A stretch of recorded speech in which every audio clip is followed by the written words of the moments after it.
This is the ACC Network Extra on ESPN. Welcome to Cassell Coliseum. We're in Blacksburg, Virginia, where we started today with 60 of the ACC's best.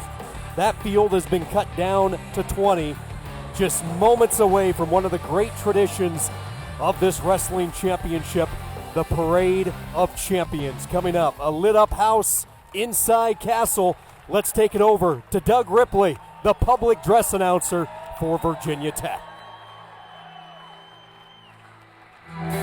Ladies and gentlemen, introducing our 2019 ACC finalists. Wrestling at 125 pounds, the 2 seed from NC State, Sean Faust. His opponent, the top seed from Virginia, Jack Mueller.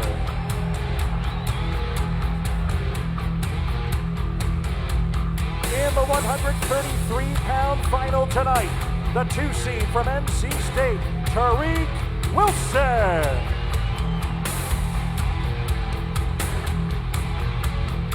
His opponent, the top seed from Pittsburgh, Mickey Philippi.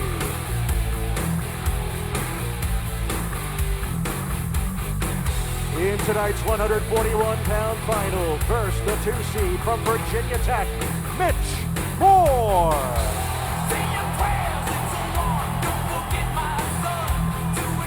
His opponent, the top seed from NC State, Jamel Morris.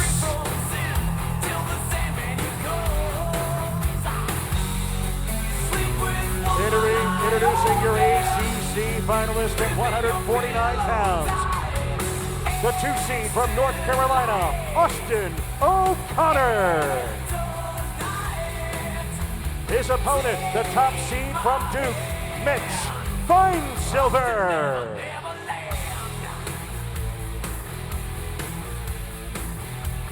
At 157, the 2 seed from Pitt, Caleb Ramani. His opponent, the top seed from NC State, Hayden Heitley.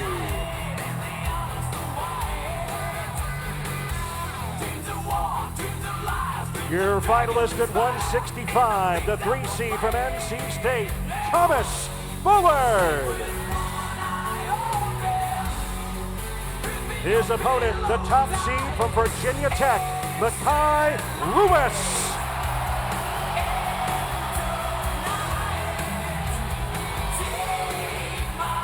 Introducing your ACC finalist at 174, the 2 seed from Duke, Matt Feinsilver.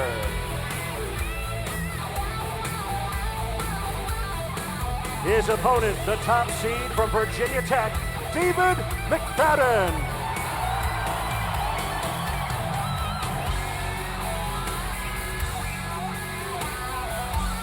Your finalist at 184, wrestling from Pittsburgh, 2 seed, Nino Bonacorsi. His opponent, the top seed from Virginia Tech, Zach Savetsky.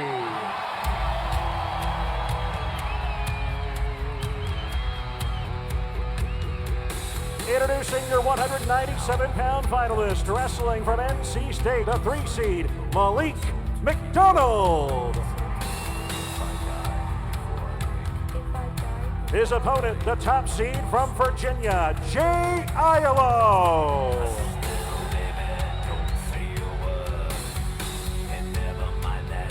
And your 285-pound finalist, the 2 seed from Pitt, Demetrius Thomas. His opponent, the top seed from North Carolina, Corey Daniel.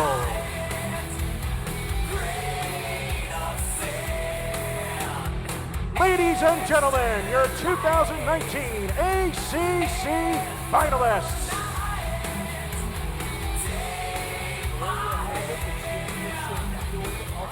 As this crowd anxiously awaits the start of tonight's championship Saturday here in Blacksburg. Once again, good evening, everybody. Sean Kinney alongside ACC champion Tim Foley with Virginia, the Cavaliers. I'm surrounded by a couple of who's. Rock Harrison joins us. Dean Linke is Matt Sy. Great to have you with us. It's been an exhilarating day in Blacksburg, and you look at it, Tim, North Carolina State with the advantage, a 7.5-point cushion over Virginia Tech, 6 Wolfpack wrestlers in the finals, 4 Hokies, 2 of the matches where they collide head-to-head.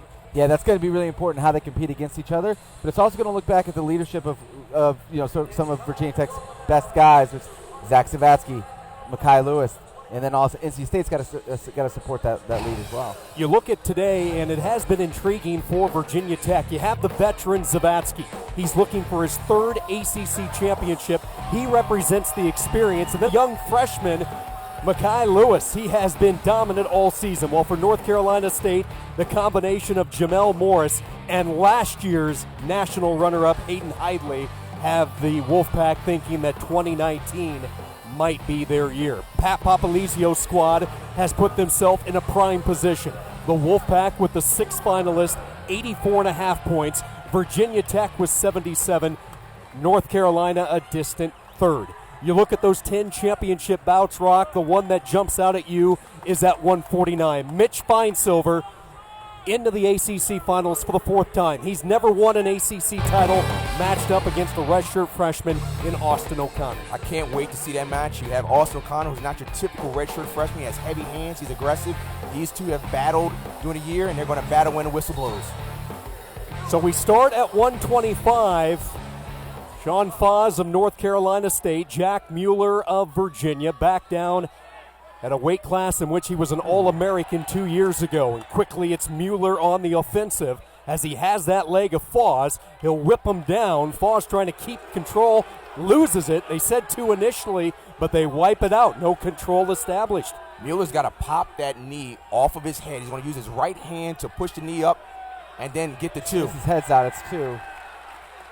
It's kind of Jordan Oliver rule back when he wrestled Logan Stieber. Came out guns a-blazing. Yeah, it was a really nice shuck there at the start. Got Foz stepping hard.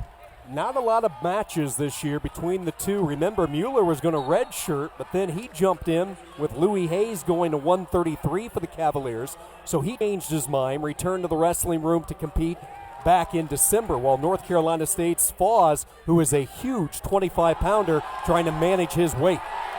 Really nice adjustment there by Mueller, coming around the side, attacking the angle, and not getting his elbows caught. Foz wants to, when he gets underneath like that, Foz likes to pull elbows. And what Mueller does oftentimes is a knee tap. He goes to knee tap. Once he belly down, he went the other route. And let's see if Jack Mueller gets those legs and he's a hammer on top, just like Foz is. So a 4-1 lead for Mueller in this first period. A little more than a minute in. A couple of takedowns for Jack Mueller, the junior from Dallas, Texas. These two very familiar with one another. They were both teammates on the 2018 U23 World Team. It'll be important for Mueller not to find himself to get out of position too much. These guys both do a really good job of baiting top wrestlers into getting too aggressive and getting their hips too high. Mueller's doing a good job. He adjusted down.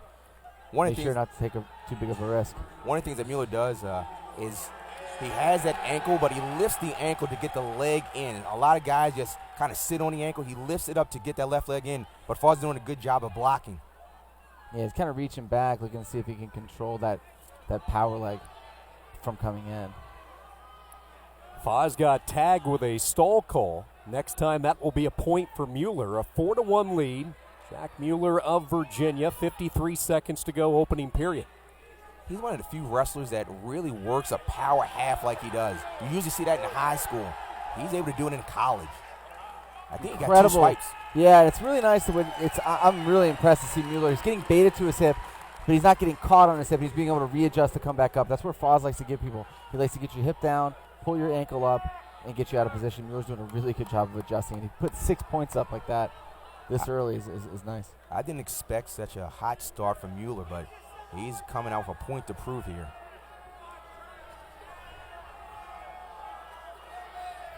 Mueller will try to ride out the final 12 seconds in this first period, leading 6-1. Foz is going to get one more shot at a restart. So started off the power half, and then he extends, gets 2 swipes, and then he recovers and comes back on top. 6-1 lead.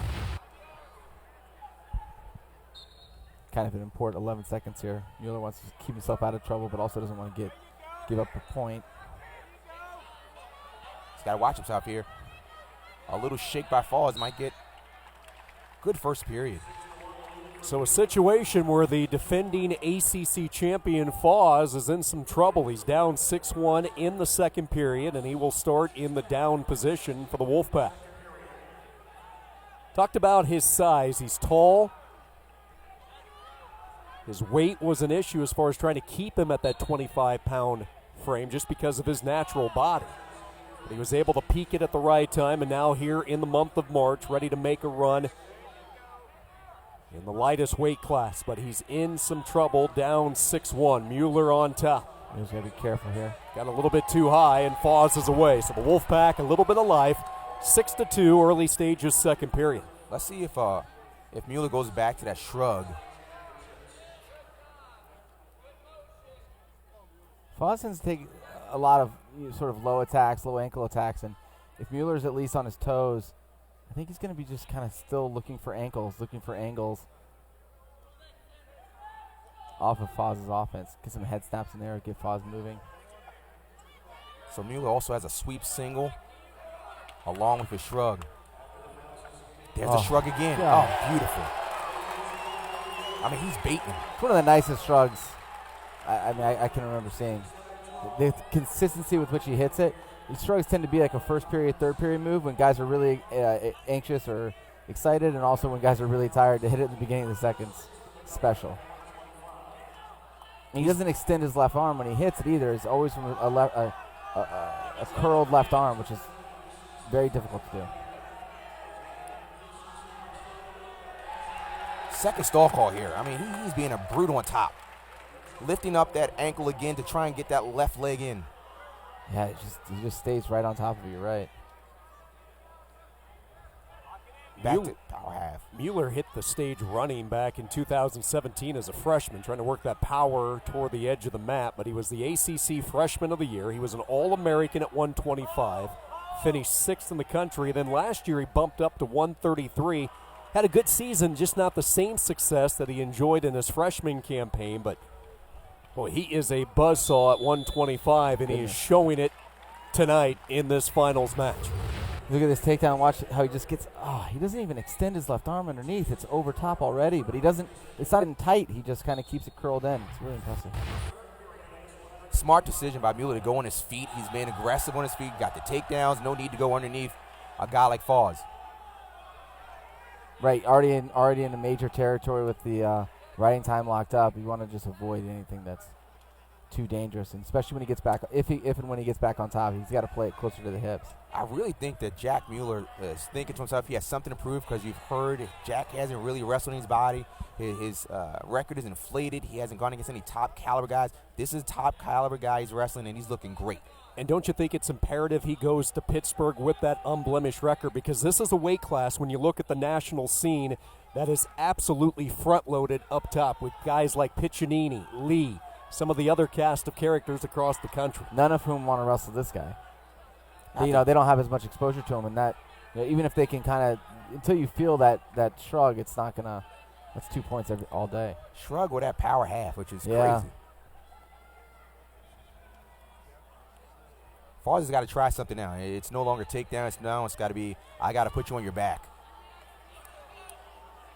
He has really shut down the offense of the ACC champ from a year ago. There has been no opening whatsoever for Foz of North Carolina State. So much so, I don't know if Foz is taking a real committed shot. No. I would agree. Arm drag into the double. It's hard to finish a double on this guy, and because of that length that we talked about. He's trying to split the legs here. He's going to try and hook it and then push the knee away. This has just been an absolutely beautiful performance by Jack Mueller.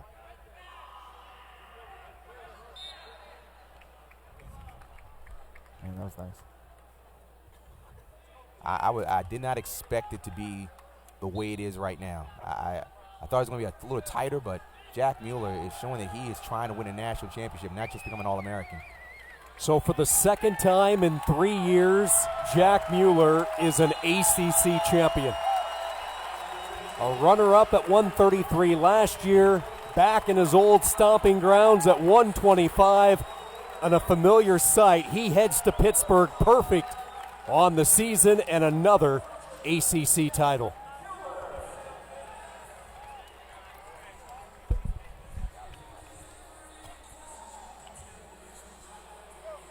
Tim, that was about as dominant a performance as you can expect with two guys who are very familiar with one another. Feel match, you know each other, they've trained together. To be able to hit like a boutique kind of move like that, it's pretty special. It's time now to introduce our fourth partner in tonight's broadcast, Dean Lincoln. You are a buzzsaw. Sean Kenny called you. Talk about the decision to go back to 125 and winning your first ACC championship. The team needed me, so I was ready to drop down at any time. It's been a long road, finally getting an ACC title, especially after last year's bad match, but this is awesome, and I'm just proud to represent the University of Virginia.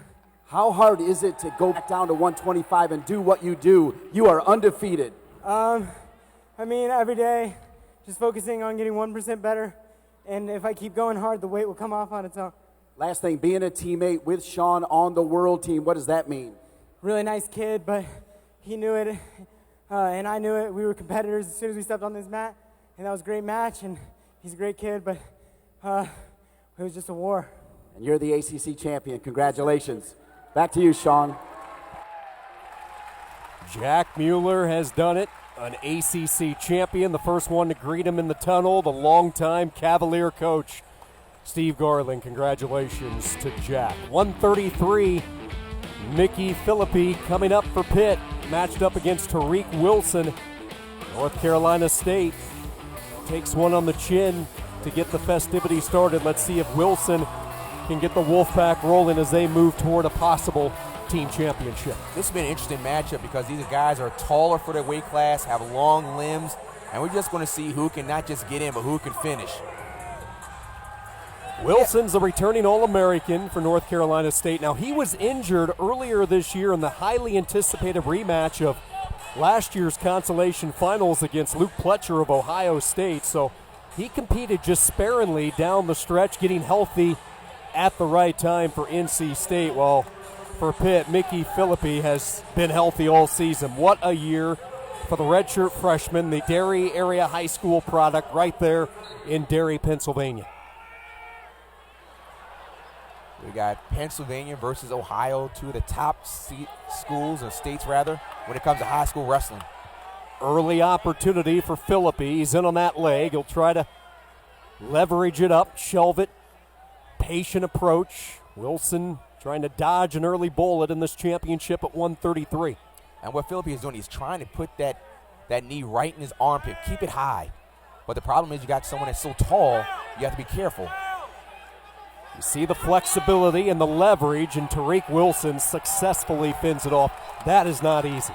Yeah, you know, it's good to see Philippi come out with a few attacks we'd seen earlier in his matches.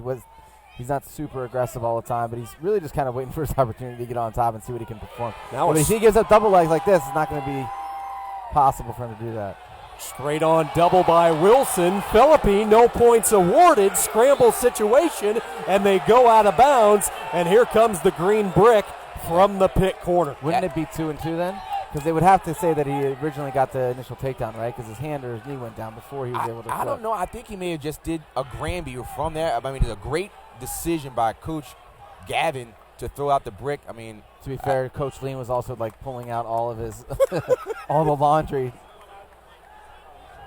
So what Wilson does, oftentimes he gets a double and goes right to a bear hug. So he's going to take the shot, goes up to a bear hug. But when he came to the hips, Mickey actually never touched the mat. He rolled right to his shoulder. But they're out of bounds at that point, so I wonder if it's... So, Rock, you think the call will stand, no points awarded? That's a great question. I think at that point, I think they're going to give 2 to Philippi. Looked like he might have been a little bit outside the line when the actual control happened. But the final, like... Can we see that again? Because I want to see where he was in the cylinder. So let's take one more look at what they're taking a look at the table. So, yeah, he's out of bounds really before that, right? Yeah, he was out for a hot sec. They gave 2. So they waved it off. It was off the tee, yeah. No points awarded first period, although both wrestlers have had exceptional shots to get to. We've seen both wrestlers show some outstanding defense to fend it off. One of the things I was impressed with is oftentimes Tariq goes in for the double and goes to a bear hug, and people can't really get out of bear hug because he's so tall and he bends you over. But you have someone just as tall as you and good at hips like Philippi, he was able to defend it. I don't think either of them is going to be able to fend off the attacks they already successfully fended off. I don't think they can keep doing that for the entirety of the match. It's just too much. Second time that Wilson has been in for North Carolina State. So Philippi's going to try and crunch him here. And what Wilson has to do is try to isolate one leg. He's got to keep that foot out of the face. Waterfall position by Philippi. Wilson with 1:09 to go in this opening period. Second opportunity to score for North Carolina State.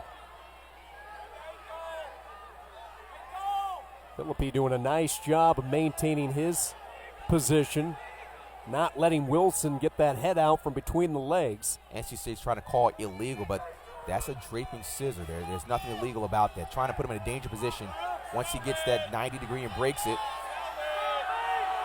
Crowd getting antsy. They want a stalemate Wilson call. needs to get his right arm all the way around the opposite side hip, and to do that he needs to first capture the right foot with his left hand. And there's the stalemate call, 36 seconds to go.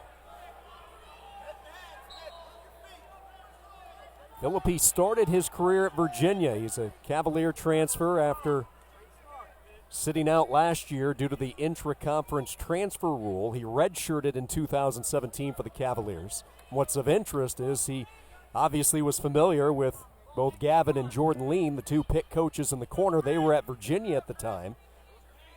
And those two took the job to get this Pitt program going again. Philippi followed, and he was granted a 6th year of eligibility, which means he has 4 years to wrestle for Pitt and represent the Panthers, which was big news over the summer. Real entertaining first period. There was action, there was defense, there was a challenge, there was a brick. This is a good final. Philippi will start the second period down. No score, first period or second period. Championship at 133. Quick stand up by the Pitt wrestler, but there is Wilson on that tight waist. Cuts down the arm and brings the Pitt freshman back down to the mat. Wilson is very good at griding the wrist. Left side, right side. He'll pop from one side to the other. So he's going to try to lift right into a tilt. Watching Tariq Wilson wrestle last year in Cleveland, he entered the NCAAs as an unseeded wrestler. He earned up an All-American. Just a tremendous run. And this season, despite the injury, the limited number of matches, he is the real deal for the Wolfpack. Stand-up position by Philippi, and he is away for the first point. Nearly 4.5 minutes in, finally a point on the board. Pitt goes up 1-0. Pretty significant for Mickey Philippi to get out because Tariq Wilson is pretty good on top. He cleared his wrist, got his hips away. Now we're back to our feet.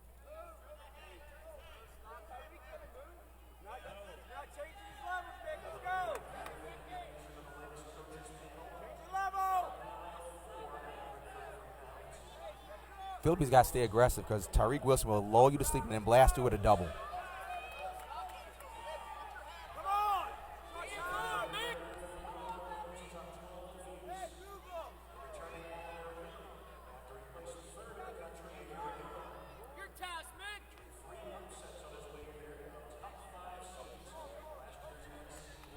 I wonder if they're going to commit with 30 seconds left in the period. There's a shot right there. Well, your question gets answered as Wilson comes in. Getting his head to the side is actually probably a pretty good idea. Be able to get up to his feet a little bit easier. He has time to work. Leg elevated, 15 seconds. Philippi in danger of giving up the 2 points, but we've been down this road before. He should try to run the pipe right here. It's a really odd position. He needs the outside foot. 5 seconds, so he doesn't have a ton of time to try to finish. He's looking for that trip. Nothing to be found, and we go to the third period. A defensive dogfight, 1-0 Philippi behind that escape, the difference right now. With the escape here, he had a claw ride. He went to isolate the hands, and then he's going to get his hips away and just walk away for the escape. Pretty standard. What a real explosive start underneath by Wilson. He's able, though, to get up to his feet. Return to the mat by Philippi. Right back up to his feet. Springs Wilson. So Philippi makes all his money.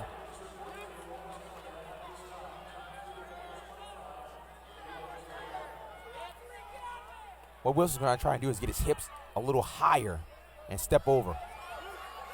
So he's got separation. Now he's got to isolate a side and pop his hips away. He's been up to his feet 3 different times. Got on the opposite side. It's a lot of problem for Philippi here. If Philippi doesn't, Philippi was able to get the hips changed back over, but that's danger. If Tariq Wilson does that again and he feels himself getting pulled back over, he might be able to stop it, but he gave him 2 swipes. So the 2 swipes, meaning 2 near fall points coming. And you can hear Virginia Tech get excited about that. All of a sudden, inside Cassell Coliseum, there becomes a lot of Pitt Panther fans. With this team race, Virginia Tech, North Carolina State, the Wolfpack trying to avoid going 0 for 2 to start this championship round. And he's getting close to getting riding time. 2 wrestlers out of bounds. Here come the 2 points and a 3-0 lead for the redshirt freshman on the All-American, the 3rd place finisher from a year ago, Tariq Wilson. That was a good adjustment that he made. Tariq went right straight over top, whereas he didn't clear out a leg first, so he basically allowed himself to get pancakes. It was kind of a quick 2 swipe.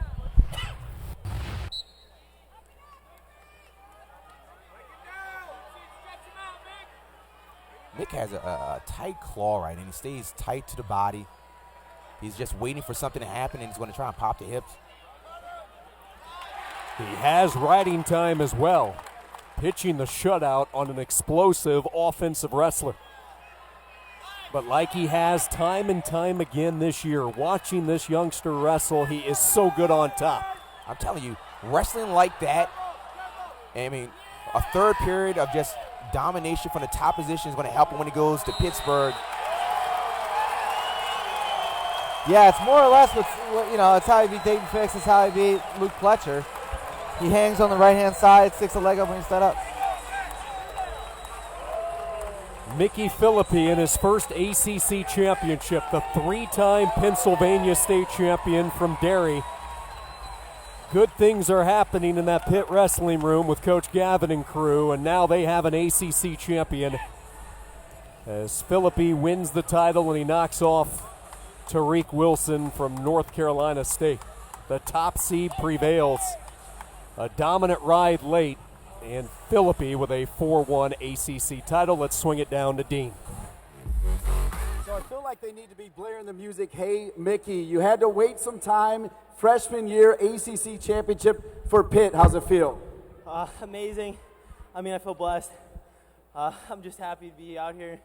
It's fun, so yeah, I feel good. I'll tell you what, under Coach Gavin, the resurgence for Pitt coming in, unbelievable. What's it like to wrestle for him?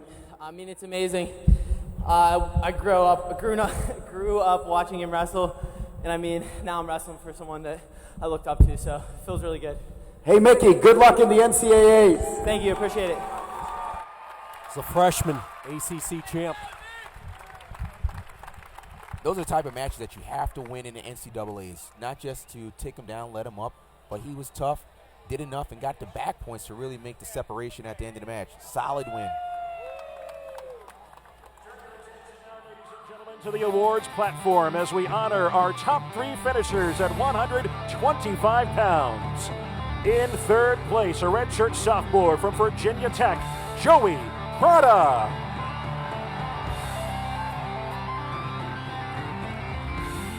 Finishing 2nd, a redshirt senior from NC State, Sean Faust. And your ACC champion at 125 pounds, a junior from Virginia, Jack Mueller. Ladies and gentlemen, your top 3 finishers at 125 pounds.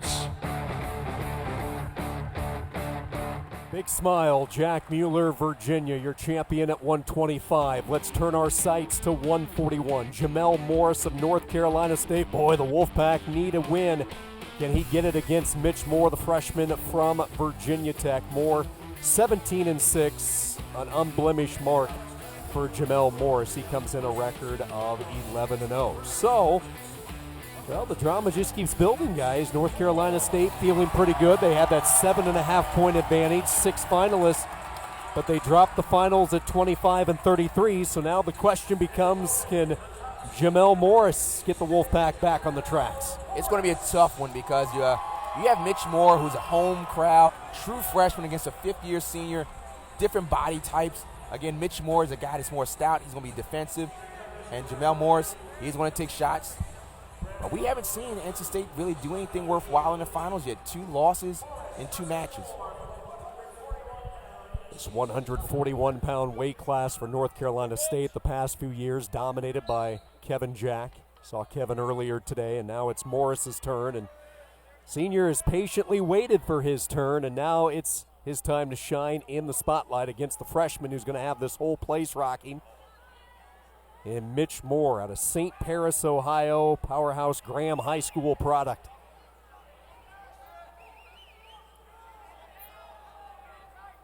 Moore, be careful. And Moore gets caught, and here's the explosion in the 2 by Morris. You could see the way his body was tensing when he was in the front head. He was like thinking about a cement mixer, then he was thinking about a gator roll, and he got up to his feet, and he was looking for a throw. It's not where he wants to be. You know, I don't think that's maybe his game. I think he needs to stick to. Do you think that was kind of because he's a freshman, a little nerves, not sure what to do? 100%. I don't know what I would do if I was 18 in front of all these people.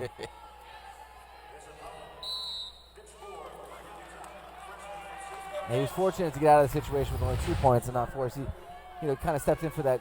Really, it just wasn't a good idea to go from a pinch front head into an inside trip at that position, especially against someone who's that tall. If you don't have him pinched down a little bit further, you don't have more pressure doing.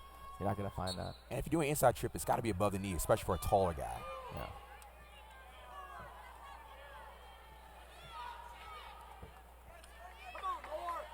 Morris continues to smother for North Carolina State. A head-to-head collision between the 2 team leaders. It's actually a really nice armbar. It's going to get points for him. This is what I've seen NC State do. They put a leg in, and then they put an arm bar on the other side. It really torques the body.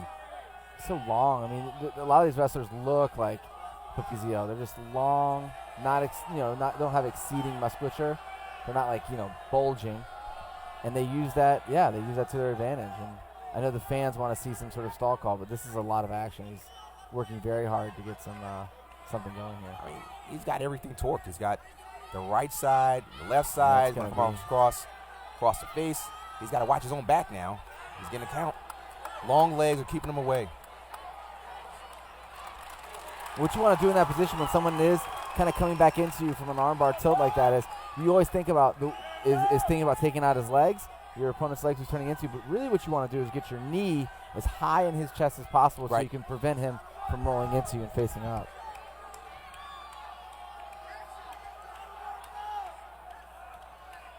Inside a minute to go, first period with the 2 near fall, a 4-0 lead for Jamel Morris. And I feel for the Virginia Tech fans because when you watch your athlete get tied up like this, you want action, you want him out, you want him to be able to kind of do something, and hopefully this reset for the fans and for Moore will be that opportunity to open up a little bit. Tony Roby in his 2nd year as the head coach at Virginia Tech. What a job he has done. Back-to-back ACC championships, trying to get it done on his home turf here in 2019. Stand up by Moore. See if he can try to rip that grip. 28 seconds to go. Morris brings him back down. Jamel Morris rolls him back over to his base. I always feel like he's in a little bit more trouble maybe than he actually is, but he does seem to be kind of flat on his own hip. I prefer if he was a little bit more, shimmied to one side. So the question is, as Mitch Moore being a freshman and Coach Roby, do you put him back underneath, or you say let's go neutral? You say no, let's go neutral. Right? I mean, I feel like you've seen the way that play is going to end up now. Four-time Ohio State champion, just the 32nd four-time state champ in the rich tradition of Ohio wrestling. Now, it's interesting, of the 32 four-timers, Moore was the 9th from Graham, joining his coach Jeff Jordan, Jim Jordan, Bo and Micah Jordan, David Taylor among those names through that powerhouse program throughout the years. He's going to look for that. He's going to look for that half and sort of crab ride tilt, but it's a lot of length to work on. Switch attempt by Morris. Moore continues to ride. Second period, down 4-0. NC State, Virginia Tech in a head-to-head collision. The two teams duking it out for an ACC title. That's illegal. They call that illegal. That's the illegal hold right there. He did a back trip. He jumped off the mat. Yeah, you can't back trip unless your feet are planted on that. Exactly. Good call. Right call. Coach Roby didn't have any arguments. I think, yeah, I'm not a professional lip reader, but I'm pretty sure he said, you cannot do that. So Mitch Moore, what he likes to do is kind of a half, and then he slides up and tries to torque the body to one side and then hop over to an arm bar. Eating away at riding time pretty good now. He's going to get himself in trouble.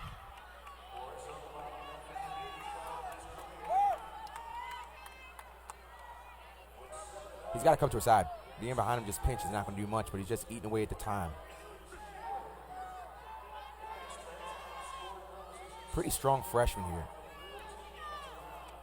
But as far as gamesmanship's concerned, Morris is more than happy to sit back and let him burn off a little bit of time if he really wants to.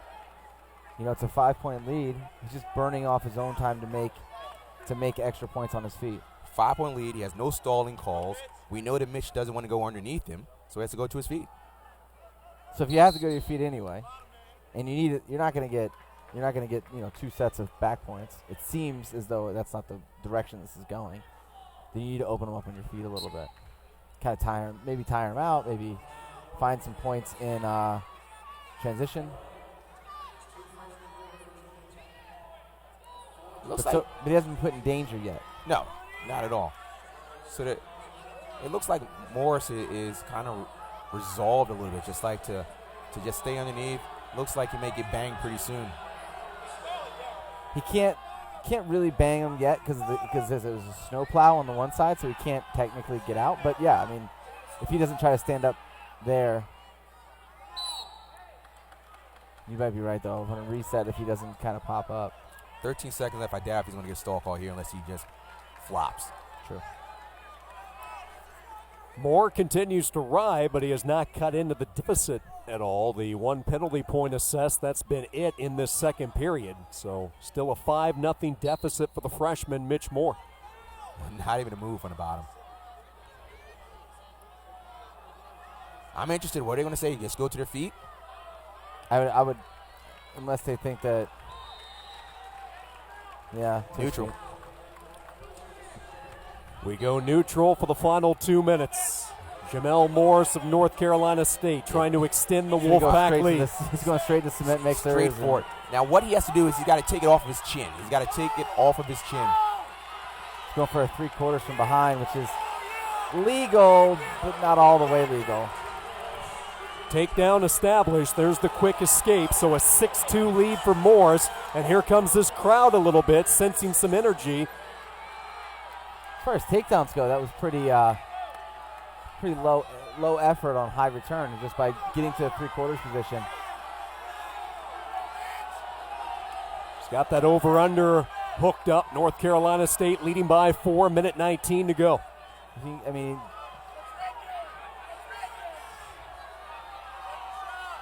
he's going to try to. If Morris takes any more steps back, he was going to get dinged. Now Morris with that 2-on-1, the Russian tie, but Moore able to break free. Mitch Moore comes right back at him. He's got to watch his hand, make sure he doesn't lock there. Tried to drop down low. Too quick, though, on the defense was Morris, and the two go out of bounds. A stalling call tag to Morris for stepping out. Next one will be a point as we take another look at that quick two by Moore. For a three-quarter lockup, went from behind. As soon as he got behind the leg, they gave two for it. Pretty smart. 49 seconds left. I don't know if he can do the catch and release for the next 49 seconds. But I tell you what, I would try and stand up if I was Morris, because the minute he goes down, we're going for a cement mixer all day long. Nice free shot. He should have kept going on it. He's got to be careful here, both guys. He's going to come in for it. For a moment, Moore had those double unders. Now he looks for that trip. Stalling call again on Moore, so that's a point for Moore. 6-3, 20 seconds to go. Take it off of his chin. If he takes it off his, hold the hands. He can't do anything if he has it off of his chin and hold the fingers. Nothing's wrong there. Now he can just run backwards. It's 10 seconds left. Jesby. North Carolina State is on the board at 141. They weather the storm after a couple of setbacks at 25 and 33. They get a head-on match with Virginia Tech, their biggest threat. And Jamel Morris delivers the top seed for the Wolfpack.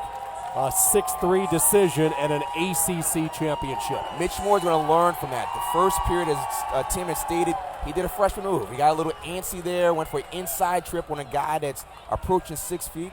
And as a result, Jamel Morris got ahead, kept the lead, and got an ACC championship. Well done. Add on to that, I think it was a complete strategy error in the second period to just sit there and ride him out. You missed 2 minutes of action on your feet. Fans back in Raleigh breathing a little bit easier. Let's hear from the ACC champ, Pat Papalizio, and the Wolfpack extend the lead. Let's swing it down to Dean. Jamel, as far as I'm concerned, you can take all day. Your story, unbelievable. 3 different weight classes, a red shirt, undefeated in the ACC, and an ACC championship. How did you have the will to get to this point? I just want to thank God, my family, my coaches and teammates. I'm doing it for them. And this is why, I wrestled. This is the reason why. Well, Coach Pop believed in you, and now you have a chance to perhaps give NC State an ACC championship. How would that feel? It feels amazing. Me doing it as an individual and me as a team, it's amazing to contribute to this. I love everyone, all my teammates. It's amazing. You're a wonderful story. Enjoy it.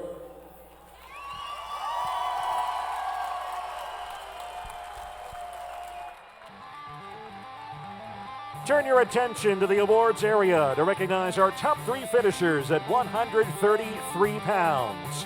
In third place from Virginia Tech, redshirt junior Corbin Myers. Finishing second, redshirt sophomore from NC State, Tariq Wilson. And introducing your ACC champion at 133 pounds from Pittsburgh, redshirt freshman, Mickey Philippi. Here they are, your top 3 at 133. Well, that's a sight we might see 3 more times moving down the road. A young freshman atop the ACC podium for the Pitt Panthers. 149, Rock, this is the one that you keyed in on at the start. Will this be the year for Mitch Fine-Silver? 4th straight ACC championship appearance, 3 runner-ups. Will this be the year he takes home the ACC title, or will it be the freshman Austin O'Connor from North Carolina, who led the Tar Heels with the 29 wins this year, and he has been a bonus point machine? I look forward to this match because you have a redshirt senior who came down from 57 to 49 because he believes he can win a national championship at 149. And then you have this freshman. He is wrestling beyond his years, mature, heavy hands. He hangs on the head. It's going to be a physical match, and I don't know who's going to win. I know it's going to be good wrestling. Fine-Silver has been on a roll. He comes in ranked 4th in the country. This was a loaded weight class, the ACC, when you look at the national scale. He's won his last 9 matches. His most recent loss was a questionable one back in the finals of the Southern Scuffle, lost to Caden Geffeller of Oklahoma State. That was a good match here, but since then he's been on fire.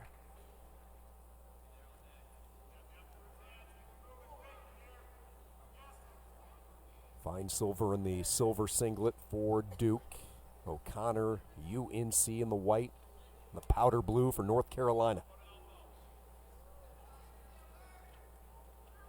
O'Connor's a Midwest guy, a redshirt freshman, Lockport, Illinois.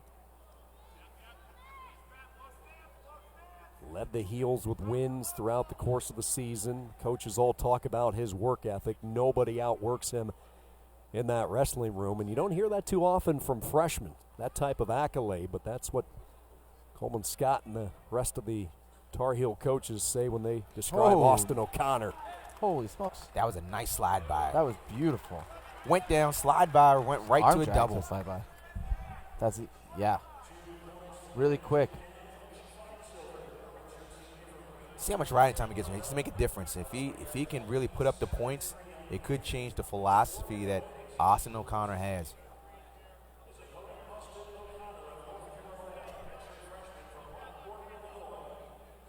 So long, he's like reaching all the way across and up, grabbing wrist control. Whoa. You look back at this takedown. It's a short arm drag to basically, yeah, it's just basically a short arm drag, and it gets all the way around on the opposite side hip, and then when O'Connor does face up, he's able to double off with control of the bottom right ankle and the left knee.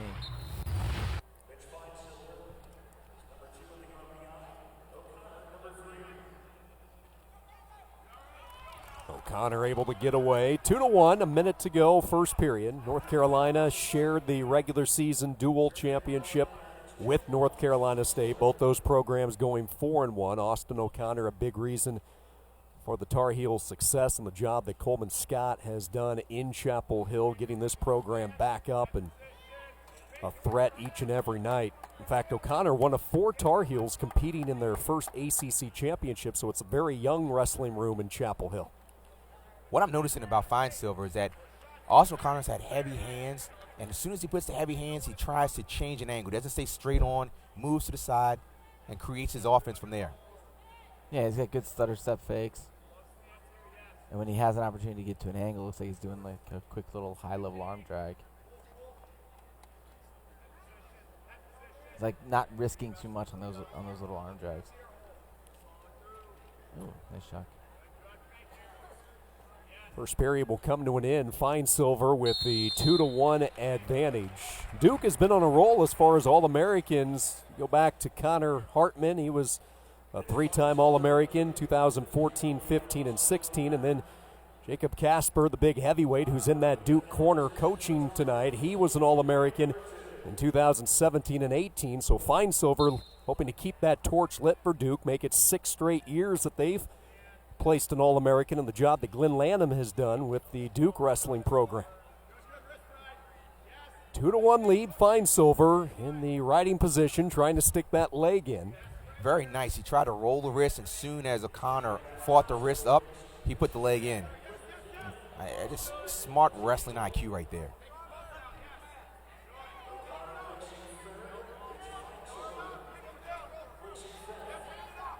So he has the leg in, and he's using the right leg as a post to push to get the body across, and then he switches up the leg.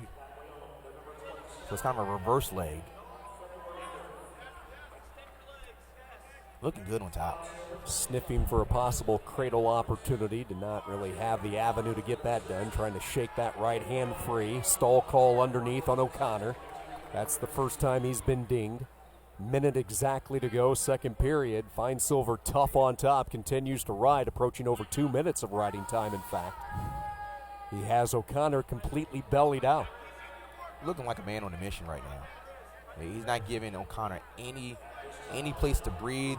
He's staying to the side, and he's moving, and O'Connor is not.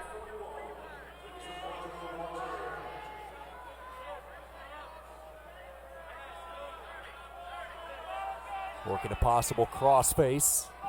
25 seconds to go. There's that second stall call. I don't think anybody inside Cassell surprised at that. That's a point, 3-1. And Mitch Feinsilver putting on a clinic on how to ride an opponent at the championship level in this second period. Impressive second period. He worked, can't disagree if the stall call's there. See if he goes underneath. 2 minutes, 42 seconds of riding time in Feinsilver's corner. And now let's see what decision you see. Casper, the All-American for Duke, right hand of the screen. Alongside Brandon Nelson, the other assistant coach for Glenn Lanham.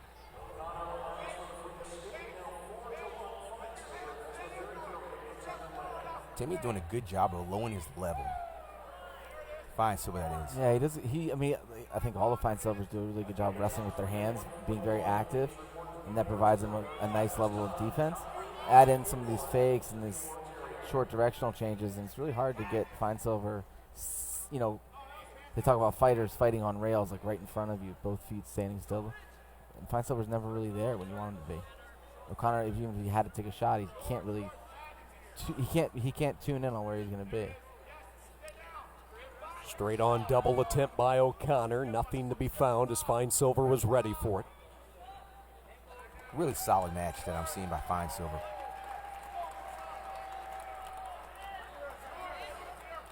The four Feinsilver brothers, well documented last year as they made it to the NCAA Wrestling Championships. Mitch and his fraternal twin Zach, and the two younger brothers. Grew up in Greenwood Village, Colorado, Cherry Creek High School. Connor's doing a lot. He's doing a lot to make himself look active. I think he wants these shots, but not really committing. He needs to do He's a little bit more of a setup to. He's got to close the gap. Feinsilver's hips are so far away. It's by the time he gets close to a leg, his hips are too far away.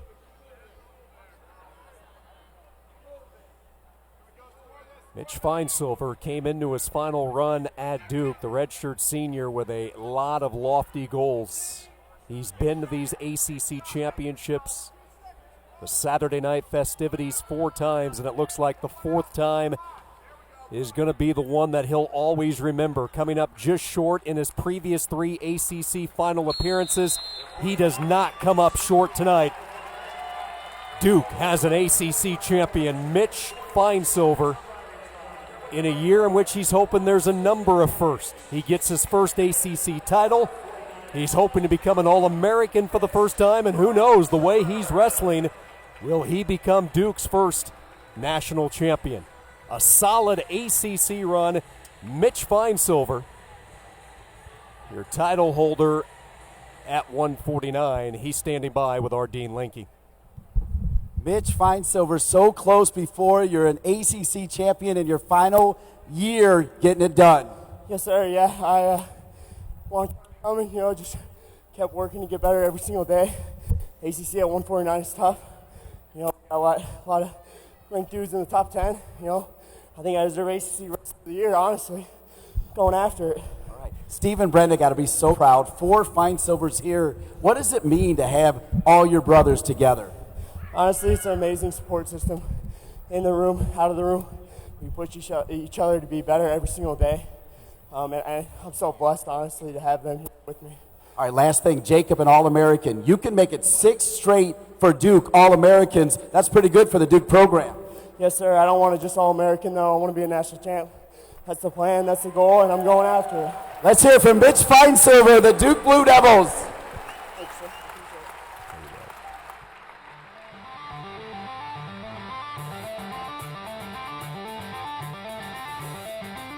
Your attention once again to the awards platform as we recognize our top 3 finishers at 141 pounds.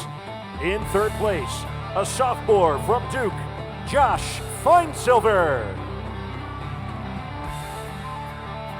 Placing 2nd at 141, a freshman from Virginia Tech, Mitch Moore. And your ACC champion at 141, redshirt senior from NC State, Jamel Morris. Ladies and gentlemen, your top 3 at 141. Jamel Morris, your champion. North Carolina State will the Wolfpack crown their second ACC champ. We're about to find out. Last year's national runner-up, Hayden Hidley, the 157-pounder, getting set to take on the 2017 ACC champion from Pitt, Talib Rahmani. And a lot of people have Rahmani circled that this was his year to get back on top, but he has a freight train to deal with in Hidley, who looked focused earlier today in the semifinals as he ratcheted up double digits in his convincing pulling-away win. Yeah, and he's not one to score a ton of points. He usually likes 2-point margins are plenty enough for him, but I think we'll probably see a tighter scoring affair than Hidley was able to do in these semis. You look at Hayden Hidley and the history with Rahmani of Pitt. These two met this year. In fact, it was tight. He was able to beat Rahmani by a point. Now, Hidley's had a couple of those tight bouts, but as Tim mentioned, he has always found a way to win those tight ones. So let's see what's in store. Matchup number 2 this year between the two talented wrestlers, Rahmani of Pitt, Hidley of North Carolina State. Rahmani has great hips, so you may get in, and once he brings you up to his hip, that's when he can start to throw some of the things that are a little unconventional by standards of the regular traditional wrestler.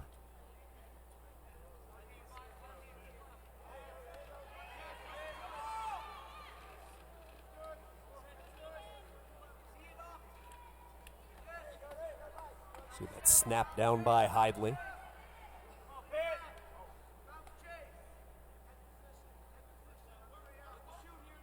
Let's not forget about the team aspect. Entering this final, North Carolina State with a 10.5-point advantage.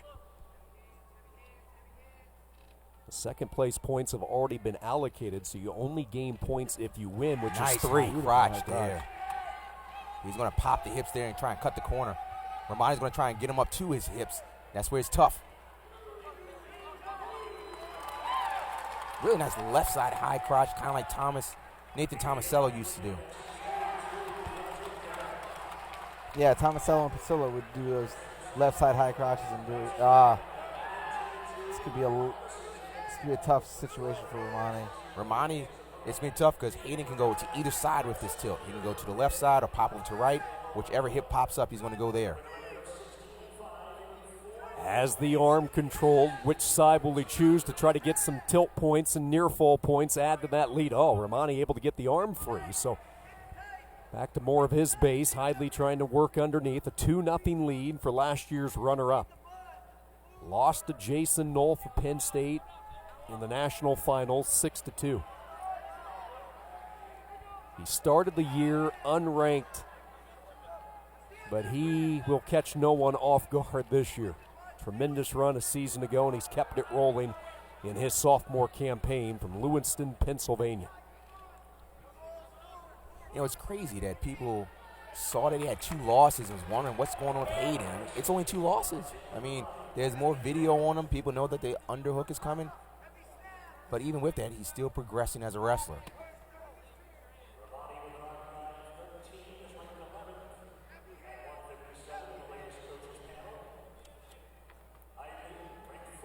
This was a deep weight class for the conference. 4 automatic qualifiers. You look at the field with Hidley ranked 4th, Rahmani ranked 10th. First period winding down, the early takedown by Hidley, plus a minute 8 of riding time, and it is Hidley of NC State with a 2-1 lead. 2 wrestlers who have met in the second round of the ACC tournament a year ago. He defeated Rahmani. In fact, he's never lost to the Pittsburgh wrestler. He'll try to keep that tally going here tonight. He starts on top. Again, what's interesting with Rahmani is that he does stuff that you're not supposed to do, like reaching back. But he's able to work for an escape by reaching back.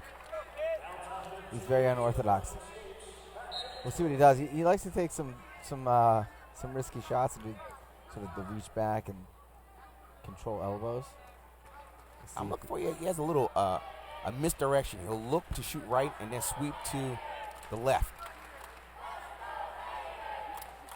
They shot at the same time there.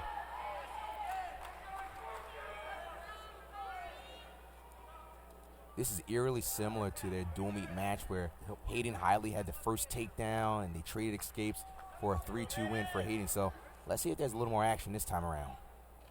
See what adjustments Romani has up his sleeve to try to change those fortunes from that graphic we saw a few moments ago. Winless against Hidley, but there have been some tight ones that could have went either way. Last year in the ACC semifinals, they went in overtime.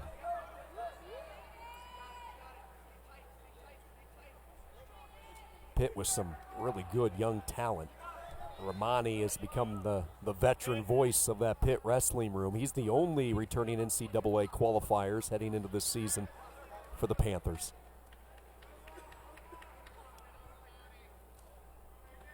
It's tough to penetrate Hayden Hidley's defense. Hidley with control of the left leg. And he gets the 2, and Hidley goes up. Those points toward the end of a period so critical. Hidley up 4-2. He's got to stay between the legs and keep driving forward. Now he can go to a Turk here. Doesn't appear he'll have enough time to get any further damage inflicted on Romani. So the second period dust settles and a 4-2 lead for Hidley. So he got into a single, and Romani tried to sit. And when he tried to sit, Hayden Hidley flattened his hips, and then he locked around for a double and stayed between legs. The quick stand-up there. Yeah, Hidley's just very refined in everything that he does. There's not a lot of there's not a lot of excess and there's not a lot of excess movement. So there's not a lot of opportunity for Romani to create scrambles or even just to find normal setups to normal takedowns. I'm trying to figure out how are you going to penetrate his defense. He keeps his hips low, hips away, keeps low, strong upper body. I mean, if you were Romani, how would you close the gap and get into his legs? Yeah, this is a guy you do not want to trail late in a match. So tough to mount any offense against. Romani will shoot on in, but there's Hidley catching him. Leading by 3, really 4 when you factor in that riding time. High crotch switches down to that outside single. Again, in a position maybe to score 2. Romani in some real danger as Hidley patient with the approach, cuts the leg, and gets the 2. He ran the pipe there. We were talking about that earlier. I think it was for Jamel Morris or was it Tyreek Wilson, and running the pipe, and he had the single. When a guy's putting a weight on the leg, you run the pipe. When there's no weight, you bring it up into a treetop. I wouldn't be surprised if he cuts him. And by treetop, Rock, you mean putting that heel up on top of the shoulder. Correct. And then look for all the way up. Pretty simple. Heavy leg, run the pipe. Light leg, bring it up.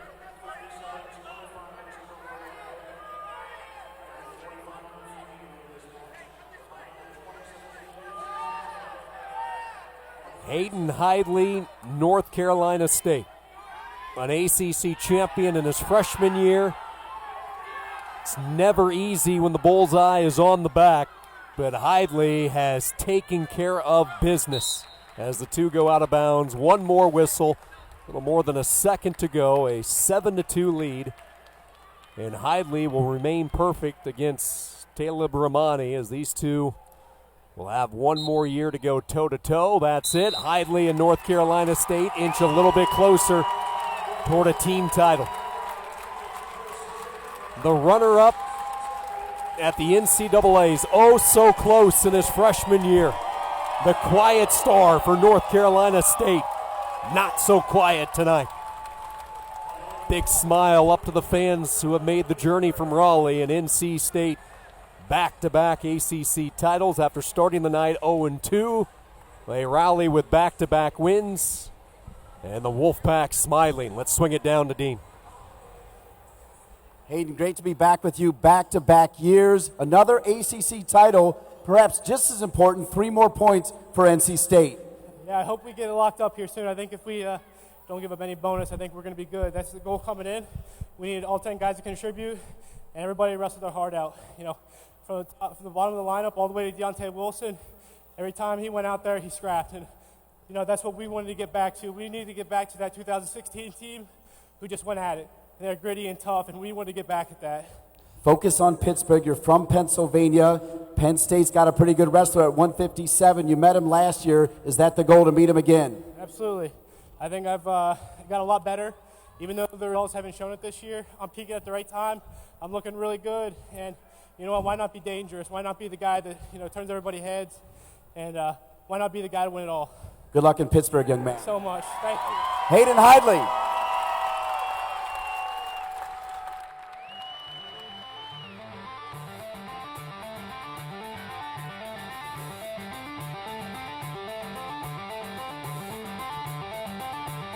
Ladies and gentlemen, turn your attention once again to the awards area as we recognize our top 3 finishers at 149 pounds.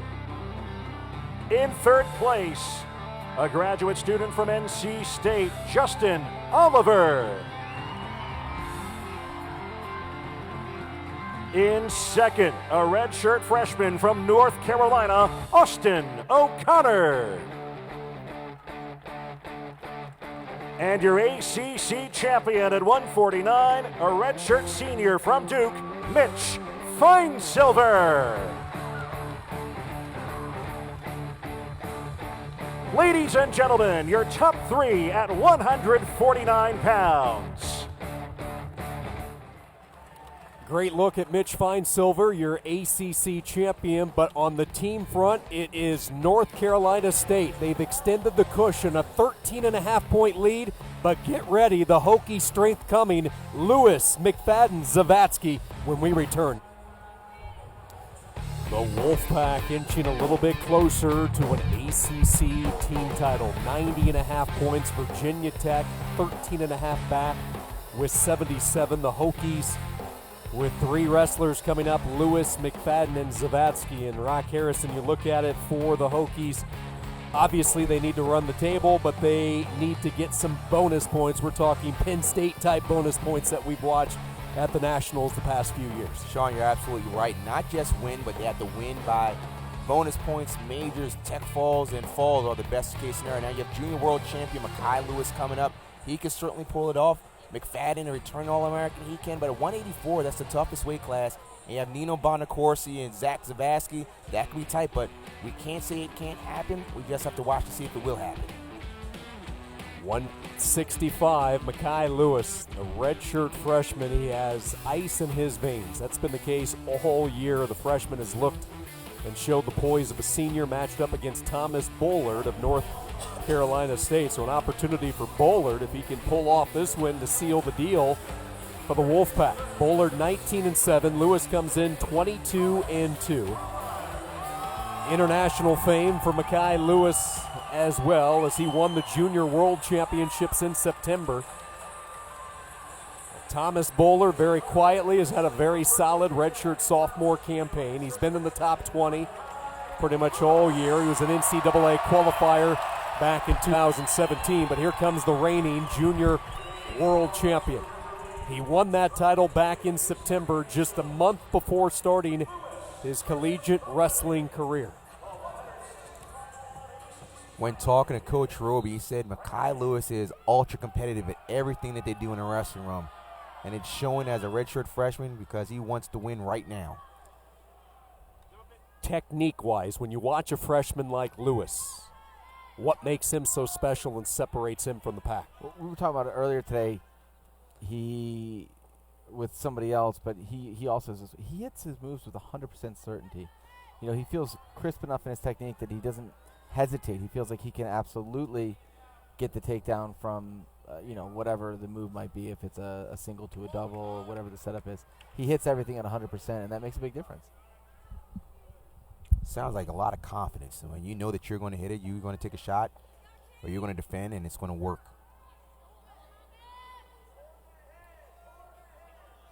There was no mistake about it. I mean, obviously winning the Junior World Championship, that put a bullseye right on his back, but then he took second at the Keene Invitational as he's in on the first shot. Bullard trying to fend it off, has that whizzer in, but this is pretty deep by Lewis, and these are types of situations that he's been able to finish throughout the course of the year. Bullard is actually good at the scrambling and rolling these situations, but if Lewis can get behind and chase for the other leg, he can get this takedown. And there it is. Right on cue, he fires the opening salvo. Virginia Tech goes up 2-1. Cuts Bullard. He obviously feels pretty confident on his feet. Freestyle world champ. He should be. And what's so amazing about that championship, Rock, it was his third freestyle wrestling tournament that he's ever taken part in. Yeah. Just incredible. Tells a lot about their regional training center, the Southwest Virginia Regional Training Center at Virginia Tech. When you can take a guy that doesn't have too much freestyle experience and then put him on a world stage, that's how you get recruits to come to your school. Yeah, it's great visibility for him. And being able to train for something that's that high level of competition, obviously, when he comes to the ACC, it's important to him, but he's sort of been there. You know, he's been in that situation. He understands what the spotlight's going to be like in that pressure.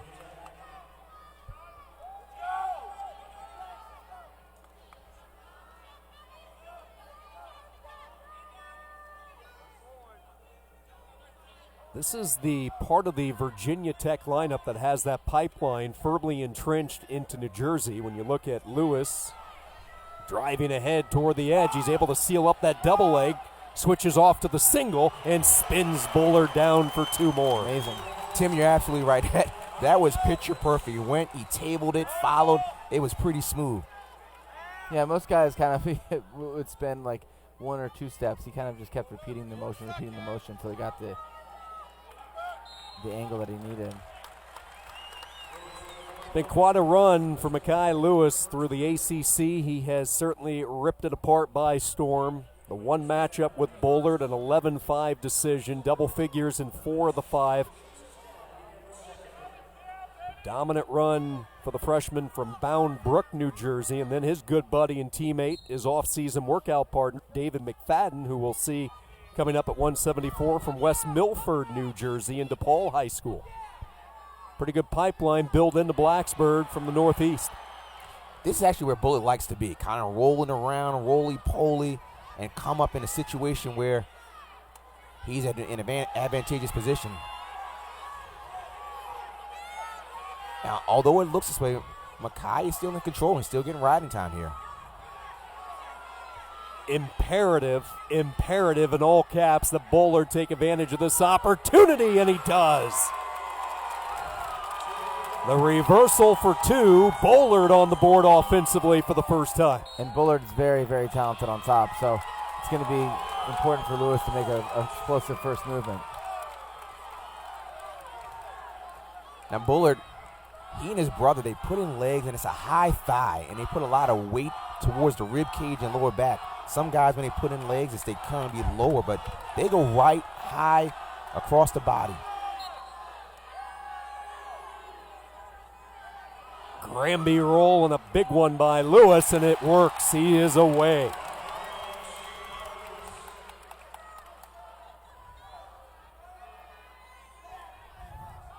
And Bullard's still going straight ahead. He's not backing down.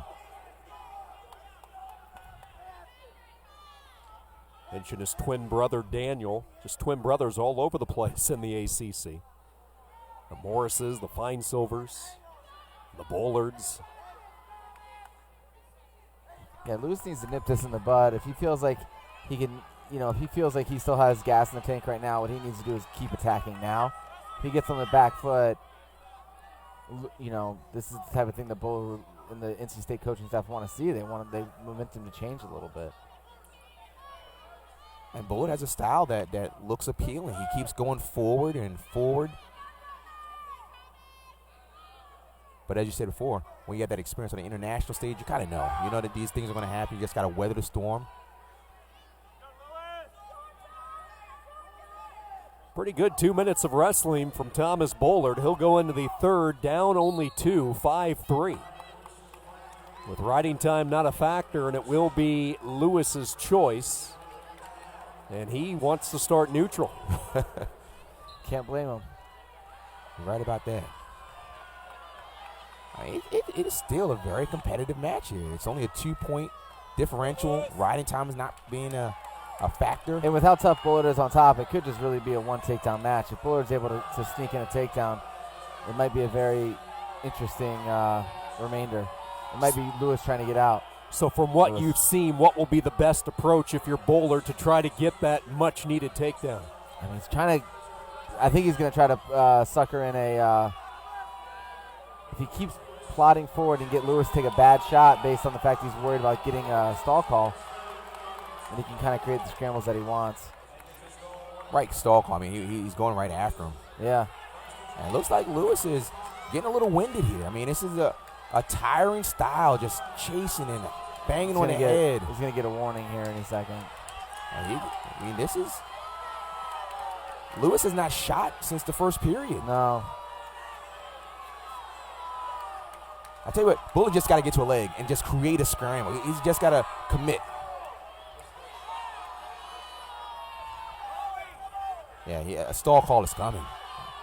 I mean, Lewis has not done much of anything. He's chasing him. I'm actually really impressed that they haven't made a stall call.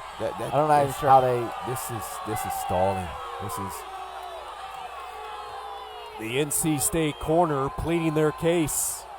I mean, Lewis has not shot in a long time.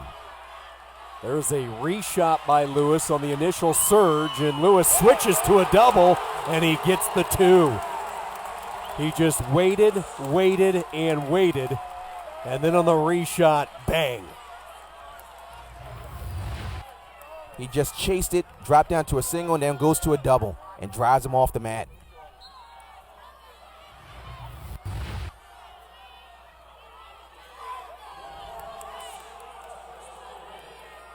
What a story developing here in Blacksburg with the young redshirt freshman, Mekhi Lewis. A world championship in September, an ACC title in March. Not too bad.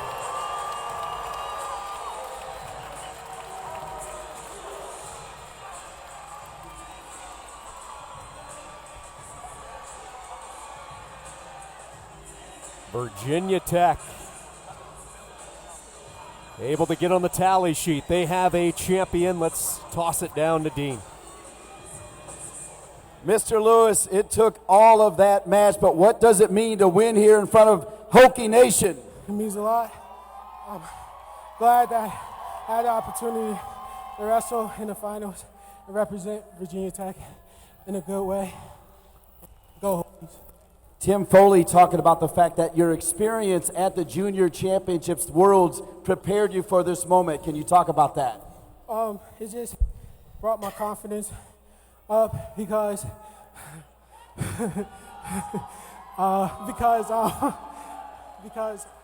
at first I wasn't really that confident going into the season, and then wrestling freestyle just brought my confidence up to the moment. Any message for the New Jersey connection coming right up after you? Go get this dub. He know what he needs to do, so just go out there and wrestle hard and win. All right, let's hear it for the Hokies. Well done.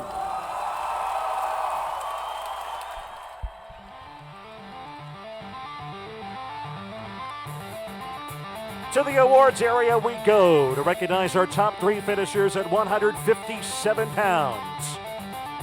Placing third, the redshirt sophomore from Virginia Tech, B.C. LaPrade. In second, from Pittsburgh, redshirt junior, Caleb Ramani.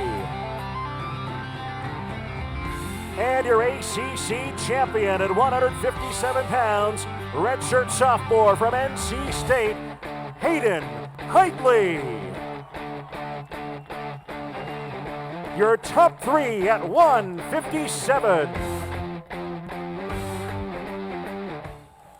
So from Bound Brook, New Jersey, we go to West Milford, New Jersey. And Mekhi Lewis's teammate, David McFadden, ready to go at 174. 17-2 for McFadden this year as he matches up against Matt Finesilver of Duke.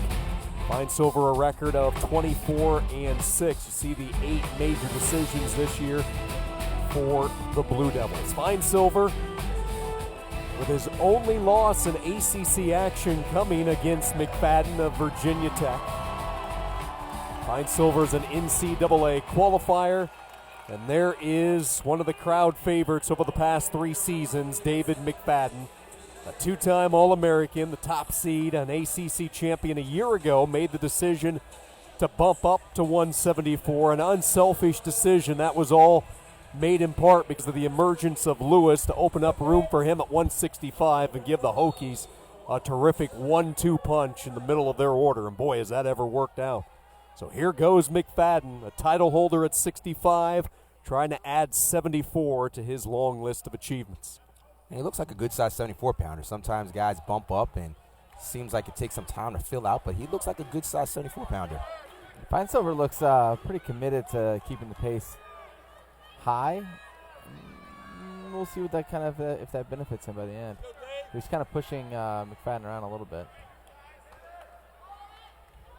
Now McFadden has a good sweep single, so if Feinsilver keeps coming straight on, he's going to hit that sweep single.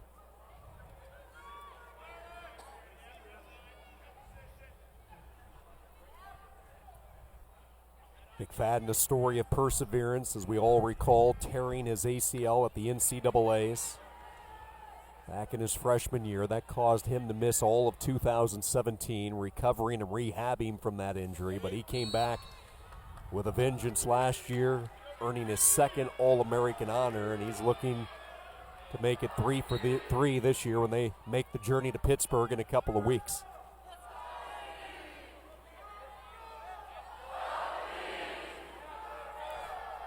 You see when Feinsilver breaks, he keeps his hands down low to avoid a reshot from McFadden.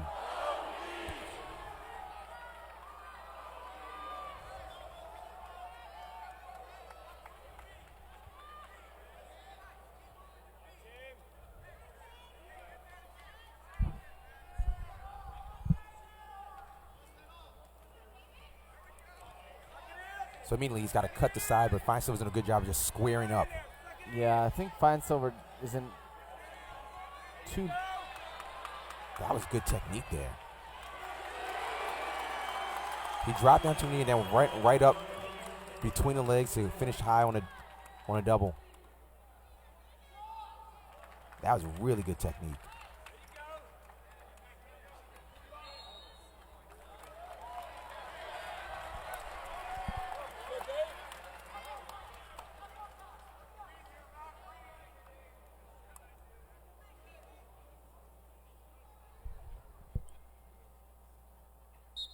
McFadden's sneaky good on top. Yeah, he can sort of ride when he needs to. Didn't feel the situation right that time, so Feinsilver with an easy one. 2-1, McFadden on top, inside 40 seconds to go in this opening period. Matt Feinsilver, one of the younger set of twins. He's just a sophomore. And Glenn Lanham told us earlier this week, he said the standard set by the older brothers made it really easy to recruit the 2 younger ones. 4 Blue Devil brothers all enjoying tremendous success. Another shot there by McFadden as he comes up between the legs into that waterfall and trying to put him in danger. There's a danger signal.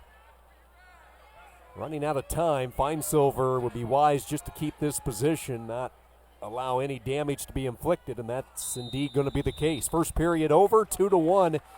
McFadden for Virginia Tech with the lead. So McFadden got in on a single, and then he switched off to a high crotch, double. Kind of missed it there, but trust me, it happened.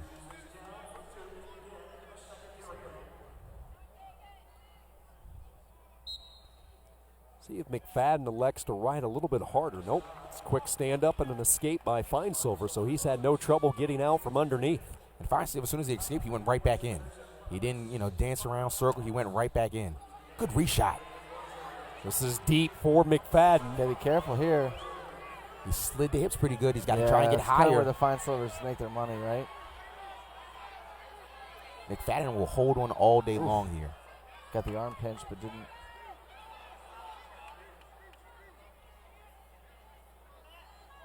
Toes are still in, so we're going to keep wrestling. Yeah.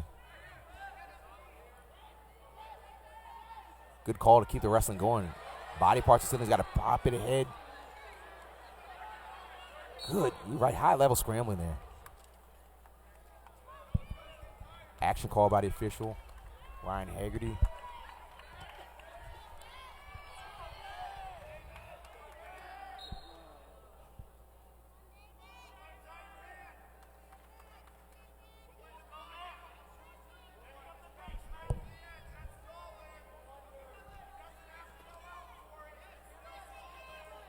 So it seems that McFadden's getting to the legs, but Fine Silver's defense has been stout, except for the first takedown. So there's that sweep single. Good job by McFadden getting his arm out of that dangerous situation.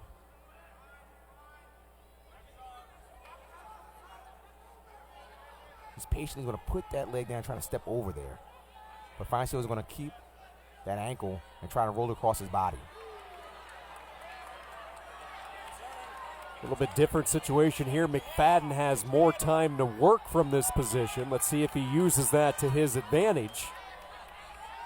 Still, the scramble continues. We've seen this on a couple of occasions. Nothing yet, nothing yet. Fine Silver still with that ankle. He's forced to get rid of it.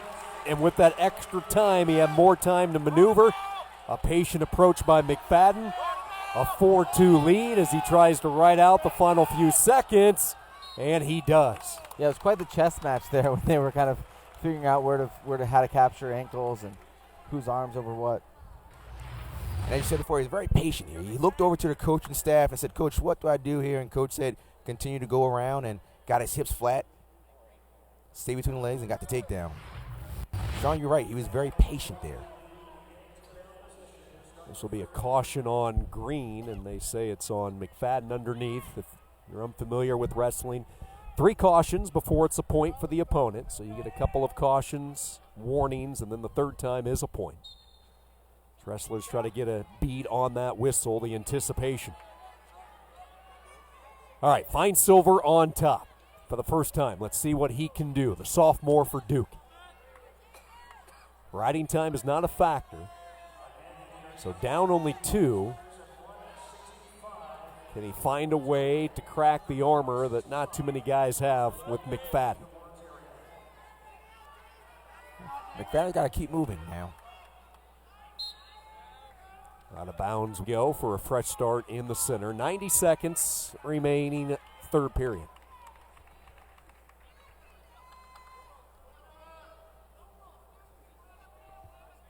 On a night that saw Matt watch his older brother Mitch pick up his first ACC championship. I love the gamesmanship there where you have the guy get down, get settled, and then tell him to stand up. Just extra work. Every step counts, doesn't it?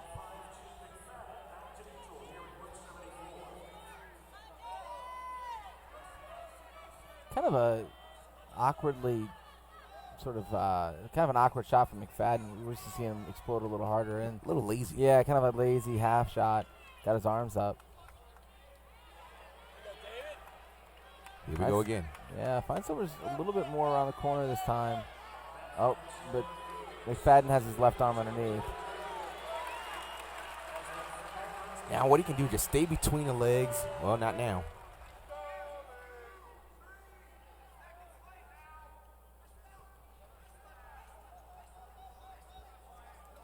Hand still around the back, so he's not going to give up the escape yet. Once that hand goes from around the back towards the middle of the back, that's when the official will award a loss of control or escape. 23 seconds to go. McFadden inching closer to another ACC title. In front of the home crowd in Blacksburg on a night in which it looks like Virginia Tech as a team will come up short. And it will not be a three-peat, but they will have champions, and McFadden, a familiar name, 9 seconds away from etching his name in that ACC hardware. It looks like he must have said something because he didn't even wait. He just went right at him. So I don't know what was done because he just clubbed hard. Little ACC pleasantry between these two, and I'm sure they'll whisper or say to one another, "We'll see you in Pittsburgh." Yeah, something was said or done. He didn't like that. We'll see these guys again. Yeah, it's got to be nice for McFadden to kind of take it here at home. going to take some positive energy also into the NCAA championships.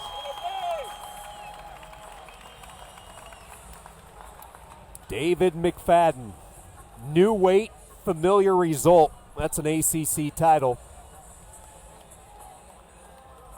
He's with Dean Linke. Great to be with David McFadden again, of course, back-to-back ACC titles, but sweeter here in Blacksburg, right? Oh, hell yeah. No, it's awesome. Just having your friends and family close. You know, it was really special to win this in front of them. It's just a stepping stone, but it feels sweet, I guess. Sean, Tim, and Rock talking about your scrambling ability. You showed it here again tonight. Yeah, I mean, I know he's scrambly, and he doesn't shoot. You know, he's going to try and get me tired, hand fight me. If you watch me in the first period, I'm calm, cool, and collected. I knew his game plan coming in. I'll wrestle hard. 7, 8, 9, 10 minutes. I don't care. However long it takes. Final message for the Hokie fans. See you in Pittsburgh.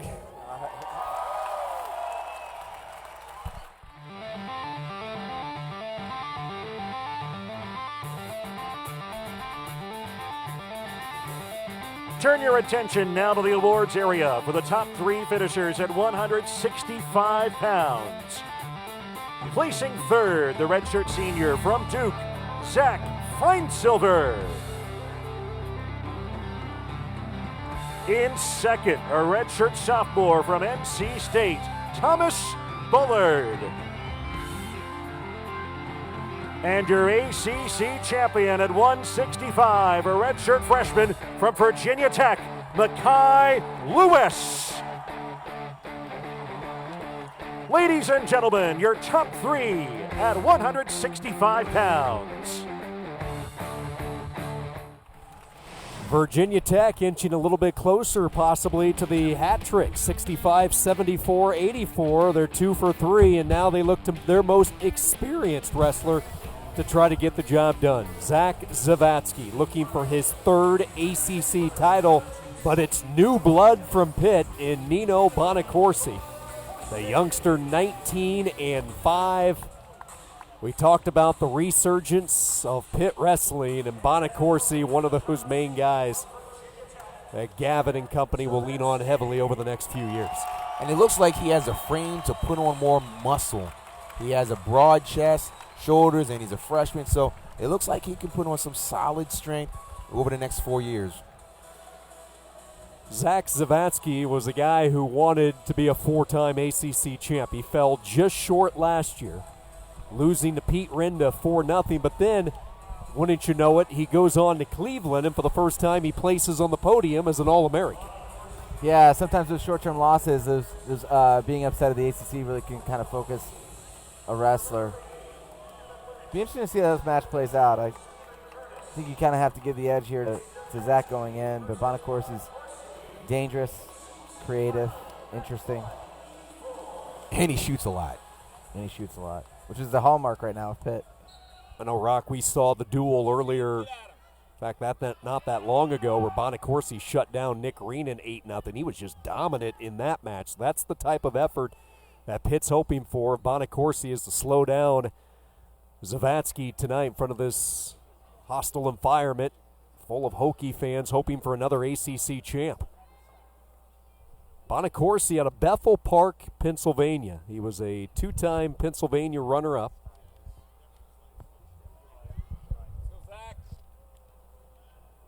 Won over 145 matches throughout his career. Fell in love with the sport of wrestling at an early age, and it was in his family. His dad, his granddad, brothers.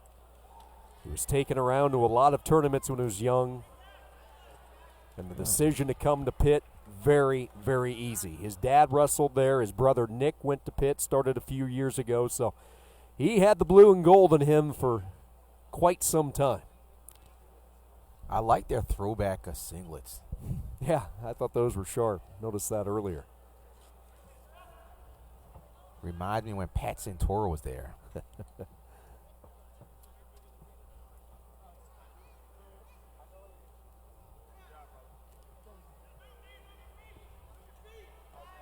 Ooh, Nice open double, but again, we're in that same position we've been in all night.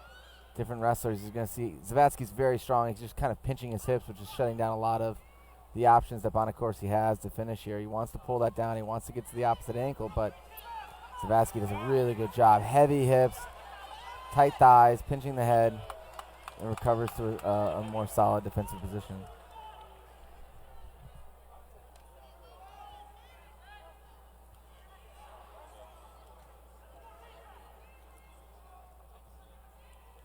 Nice. It seemed like Bonacorsi got stuck there, and then Zach Zavatsky capitalized it. It was like his heels just got stuck in the mat. Yeah, there was like a weird circling of the bulls there on the edge. It's like he was more worried about giving up one possible point for an escape or something, or fleeing the mat.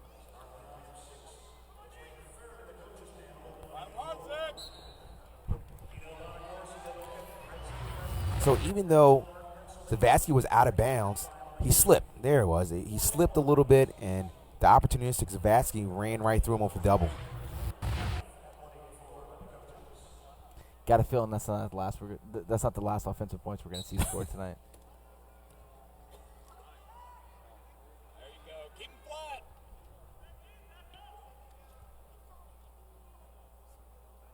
Keep him flat.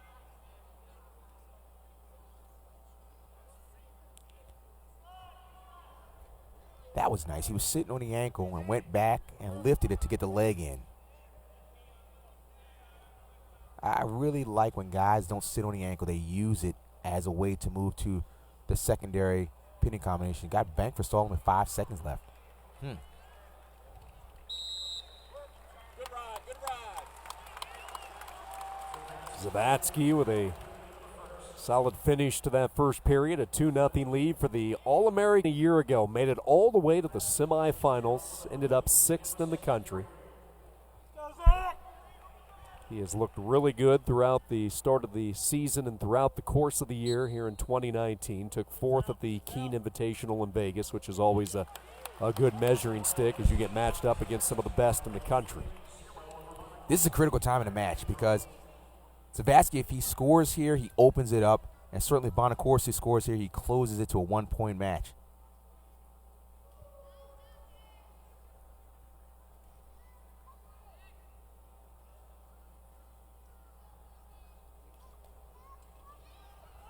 Twice that Bonacorsi has went for that straight-on double. Twice he has come up empty. You're right, it was straight on.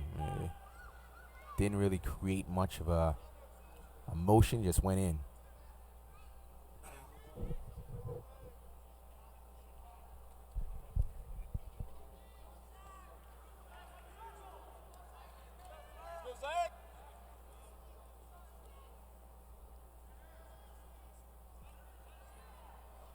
Zach Zavatsky doing a good job of staying center, keeping his back towards the center, and holding position right in the middle.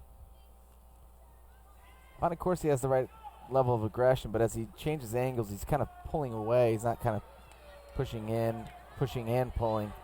When he circles, he almost seems like he's circling away from the action. Another sort of, a dive-in double, both arms out. And he's not getting as close as he did on the first attack. It's getting sort of further and further away. Zavatsky, let's see if he goes towards that ankle pick again once Bonacorsi stands up, but he's keeping that left leg back. So Bonacorsi has learned from the 2 missed ankle picks that Zavatsky tried to hit. And that really has been his weapon of choice throughout the years. And watching Zach Zavatsky, he is one of the better ankle pickers that you will find at the NCAA ranks. Second period winding down, so Bonacorsi having a tough time getting that offense dialed up. Zavatsky pitching the shutout after 5 minutes of wrestling. We go to the third period. Bonacorsi looking over toward the corner. Let's see what he is going to decide to do. Now, there was some thinking there. He looked over at Gavin and Lean, and before he talked to the official, you could tell he was taking one more thought of what he wanted to try to do, and he says, let's do it on the feet. I think that is the right decision because it's 54 seconds of riding time. And Zavatsky has shown that he's solid on top and might as well go on the feet and save a potential riding time point.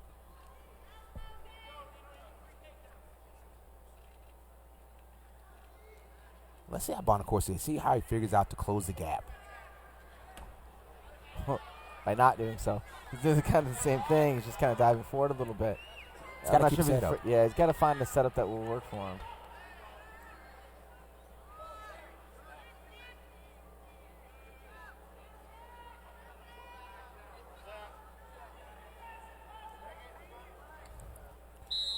I think Zavatsky's starting to realize that he can't get to my legs unless I let him.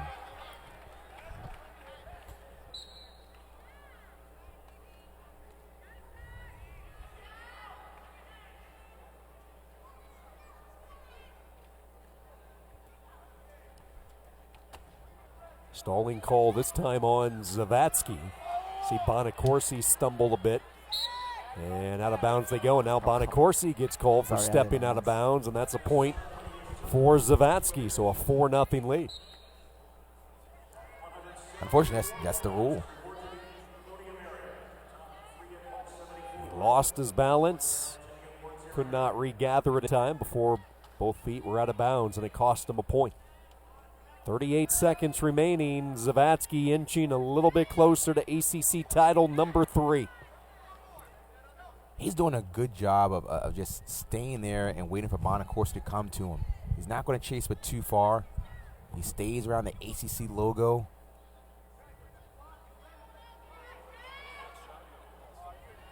So he called stalling against Zavatsky. Didn't make me look good there. So Bonacorsi on the board for the first time, but it won't nearly be enough. Zach Zavatsky has done it. Virginia Tech, as expected, they rattle off 3 straight. And here comes Hokie Nation one final time tonight. A 3-time ACC champion out of Virginia Tech, Zach Zavatsky.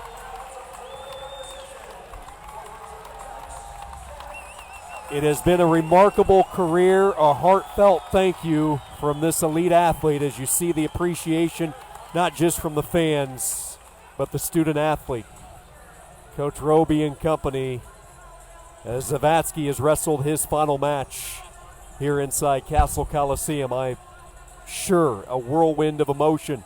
The joy of an ACC title, the sadness of knowing it's the final time that you step in front of these loyal fans. Let's go down to Dean Linke. Zach, you are an absolute beast. 3 in a row. What a way to go out in front of the Hokie faithful. It was awesome. Thanks for coming out, everybody. It's been so fun today. I'm trying to make the most of it. It's my last time competing here, so it's just awesome seeing all the fans come out for this. Thanks. The incredible story doesn't end, though. Latrobe, PA, Arnold Palmer, Rolling Rock, and a stone throw from Pittsburgh. How would it be to win it there? That's going to be awesome. I've been wrestling since I was 5. It's been a long journey, a lot of ups and downs, but to finish on top out in Pittsburgh is going to be awesome. Having my family, friends there. Just really grateful. Good luck as you head home to Pittsburgh. Take it home. Thank you.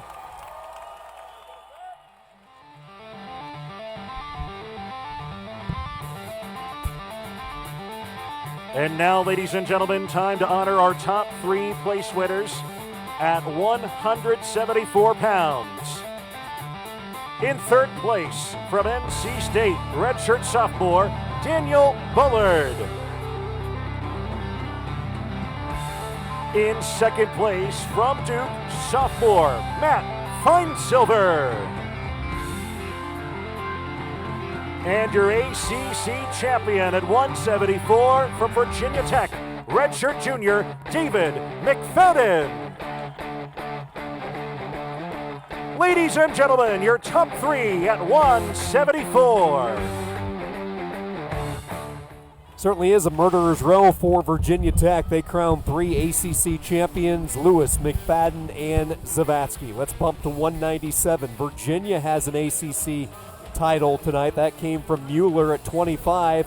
Now can J.I.L.O. do it? Ranked 10th, the sophomore, seeded number 1, ready to battle Malik McDonald. McDonald knocked off the 2 seed, Tom Slay, earlier tonight in the semifinals. McDonald Aiello for ACC gold at 197. Malik McDonald, the redshirt senior, Hope Mills, North Carolina, Southview High School. He's back at 197 this year. He spent some time last year redshirting and really had some success at 285. Now remember, 2 years ago he was a national qualifier at 197, so you think this is his more comfortable weight, even though he had some success at heavyweight. So McDonald ready to go. Then you have Jay Aiello, who just set the world on fire at the Keene Invitational, and he has not let up. He's kept the foot on the gas. He finished third, racked up 5 wins at the Keene, 5 wins over 4 NCAA qualifiers, and he is the real deal. Steve Garland talking about guys that he wants in that room each and every day competing. Well, certainly Aiello fits that mold. Yeah, I mean, he's an exceptional athlete, like we spoke about before. Defense Player of the Year for the state of Virginia when he was in high school. Kind of had some options to him, but he's incredibly athletic. Right now, he's got to fight off a pretty tough situation for McDonald, but depending on how he controls his left knee, he may come out even on top. Actually, he's pretty good at this position. I don't understand how he is, but he's good here.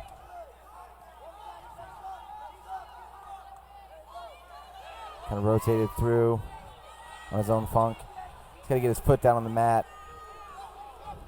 He's going to try and do a baseball grip. You got to do a baseball grip and try and bring him back in. I don't know why he just kept it with one hand.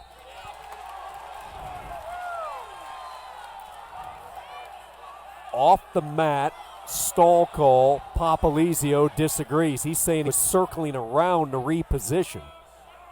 And they will go to the review. Does Papalizio have a point? I don't know. I saw him kind of kick out, but if you kick out, that is a stall call. We're not talking about a push out, but he's trying to say that he faced him, but kind of if you kick out, and I like to see it again, that's the case. Stephen Curtis is the official. As a matter of fact, he's retiring after this match. But here's a single, reaches out, he tries to bring, and he lifts it up, and he kicks out. He kicked out. And granted, he faced him, but he faced him out of bounds. So that's a stall call. Good look at Pat Papalizio. He's not going to win this challenge. Stall call will stick, so no point yet. But he's got challenges to burn. He's got plenty to burn, so he's going to use one here for his wrestler, McDonald. But Papalizio, in his 7th year, coming off a share of the regular season dual championship, 102 dual wins in his 7 years in Raleigh. You just can't say enough good things about what he has done for North Carolina State coming over from Binghamton. Really nice underhook back to an ankle pick by Aiello. Off smart a reshot. Wrestling. Yeah, off a reshot. Really smart wrestling, quick thinking. He's got good instincts for when wrestlers or his opponents are in danger. Seemed like he's getting more and more confident. After, as you said before, Sean, after the Cliff King Vegas, and he surprised a lot of people, maybe not the Virginia faithful, but he's gotten more and more confident.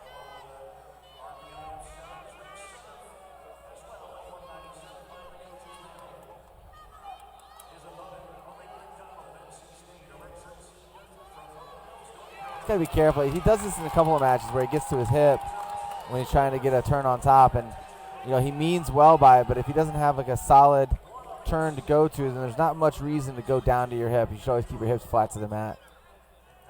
So you saw the switch and the reversal, then the escape to Aiello, so he goes up 3-2, 40 seconds to go first period. We thought this one might be a higher scoring battle. Certainly heading down that possible path. Aiello has a sweep single. We're going to see if he pushes, and when McDonald pushes back, that's when he hits it.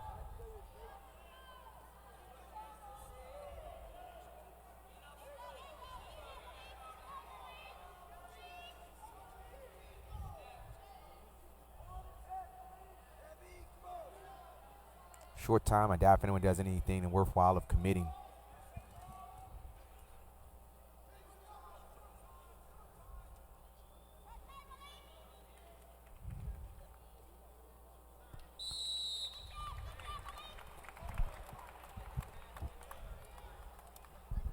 Three-2 lead for Aiello. Wrestling's in his family. He had 3 brothers who wrestled at Wheaton College. One of them, Stephen, an All-American a few years ago. And he talked about his 3 older brothers, how each one was a role model to him growing up. each one in a different way.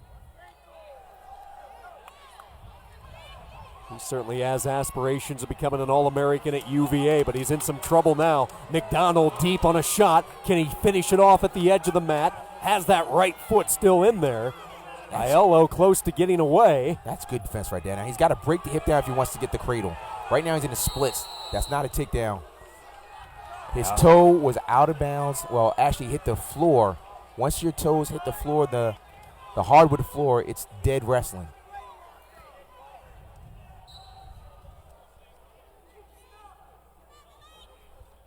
See if McDonald goes right back to that, showing some signs of life in this second period. Down a point. There's Aiello looking for that low sweep. It's weird, like Aiello's shooting to where McDonald's leg was, and then McDonald seems to, get it. Oh, he dropped down. Disappeared pretty quickly. This is definitely, this kind of situation right here will benefit Aiello more times than McDonald, and he just got to make sure he takes advantage of it. So he's got to sit on that because McDonald's trying to lift up that ankle.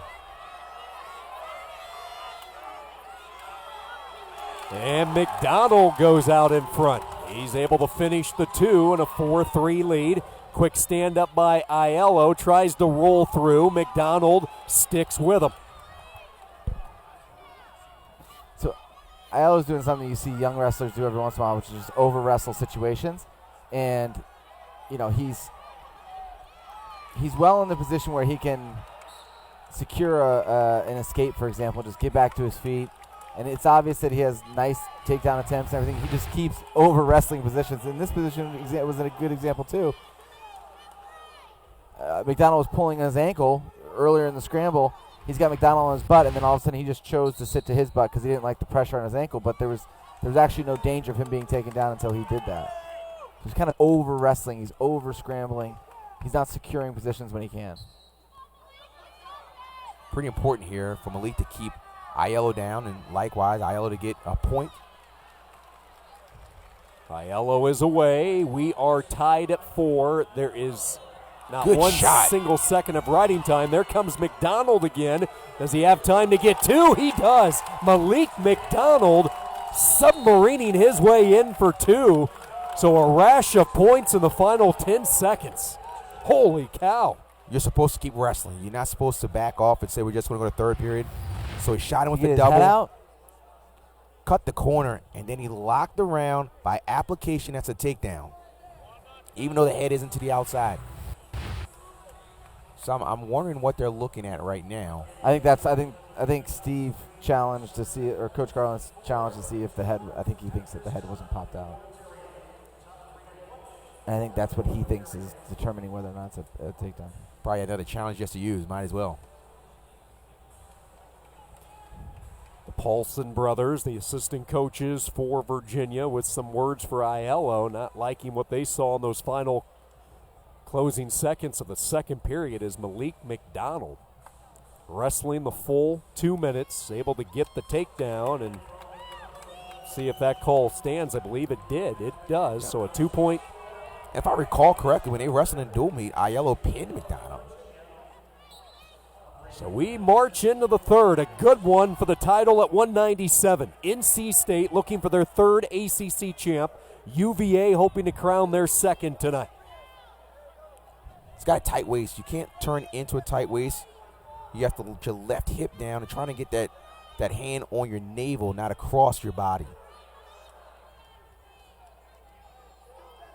So once he turns his hip, he's got to slide his left knee underneath and releases some of the pressure from the tight waist. But McDonald's done a good job of staying out to the side, perpendicular. Working on getting some riding time, too.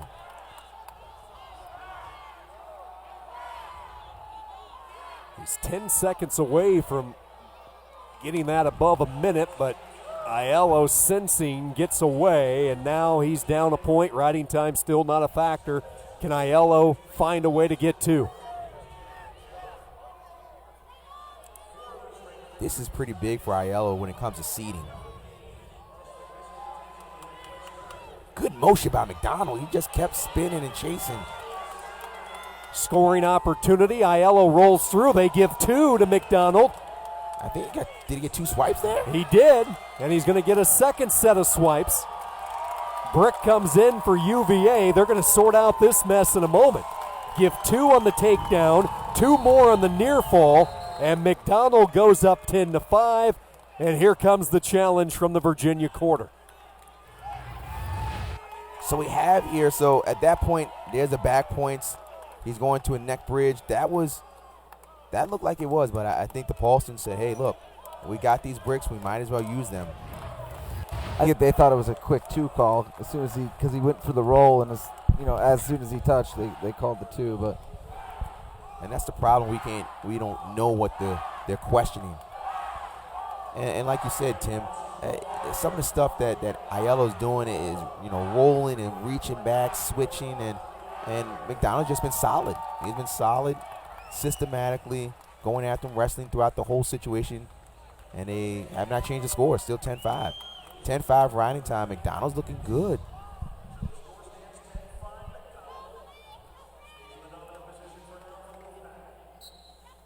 Malik McDonald happy to be back at 197. He's 25 seconds away from one heck of an exclamation point on what's been a special day for North Carolina State. This is a clock eater right now, this position. He has that cradle trying to roll it over. Can he get the cradle put in? If anything, clock continues to wind down. What a turnaround from getting pinned to coming back to a dominant 13-6 win. Tough semifinal win on a stall call, and then he turns around and beats the number 1 seed. Way to go, Malik McDonald. Redshirt senior. And what a really nice performance. And what a capper for NC State. Your team champion, and they crown their 3rd ACC champ of the night. And the celebration starting to begin in that Wolfpack corner. They know what they've just accomplished for the first time since 2016. NC State back on top of the ACC, and they get it done at the 2-time defending champions' backyard in Virginia Tech.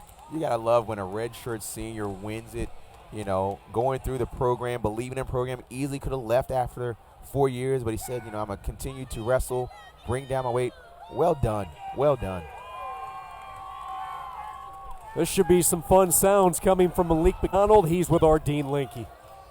Malik, you heard Wolfpack Nation say right over your shoulder, they love you. You're another great story. 197 in 2017. You made it to the NCAAs. You go heavyweight last year. How did that prepare you for this, an ACC title? Just trusting the process of my coaches and my teammates, and just doing everything I can for them. I'm going to be the first to tell you, you probably knew this already, but NC State has won the ACC Team Championship. How does that feel? Feels good. Feels really good. Focus on Pittsburgh. What's your goal there, young man? National title. National title. Well done, Malik. Congratulations. Thank you.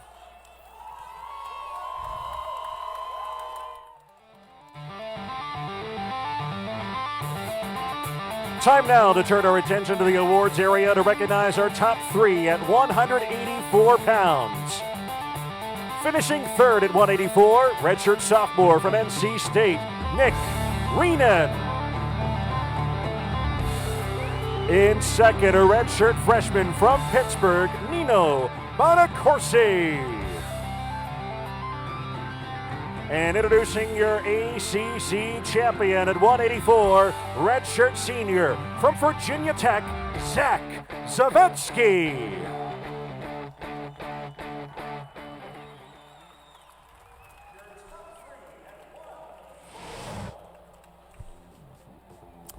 And then there was one, the heavyweight, one more ACC champion here in the 2019 edition. Tremendous story. Will it be Pitt's Demetrius Thomas, an NAIA wrestler prior to this year, or will it be Corey Daniel? So close in years past. Daniel has been the number 1 guy in this conference all season long. 22-1, just the one blemish. Thomas, who is all offense in this heavyweight division, 25-4. And there is a look at the young Pitt wrestler Demetrius Thomas. Taking over for the 4-time NCAA qualifier, Ryan Solomon. They weren't sure what they were going to get. Well, they got a world of fire from Thomas. His opponent, Corey Daniel. He's looking to become North Carolina's first ACC heavyweight champion since Justin Dobbs did it back in 2008. Young man who has been a 4-year starter. He's made the Nationals the last 2 years, and really a guy who has turned the North Carolina heavyweights and that upper weight division to a strength from a weakness a few years back. He's turned the tide for the heels in that area. One of the things that you've seen with Daniel is that he has gotten better every year.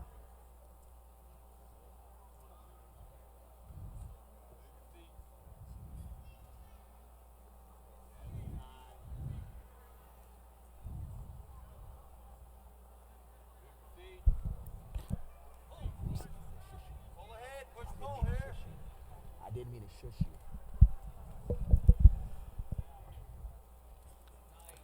Nice straight shot. Kind of excited to see Thomas take his first shot, because once he takes his first one, he takes about 15 more. It is nonstop, unleashed fire when Thomas gets going. He's been Mr. Clutch this year for Pitt.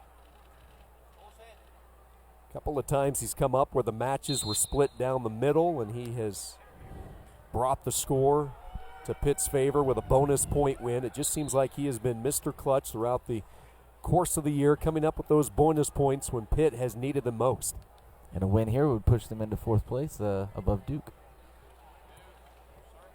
It's really such a unique story when you look at Demetrius Thomas. A young man who did not start wrestling until his freshman year in high school. Because of that, he really did not get his name out there on the recruiting trail, so as a result, he ended up at a small NAIA school. There's a throw attempt. Boy, both big bodies go crashing down. No points awarded. See the whizzer applied in, arm to arm, shoulder to shoulder. These two powerhouses at the heavyweight. Pick that ankle up. Yeah, and now he's looking for that back trip.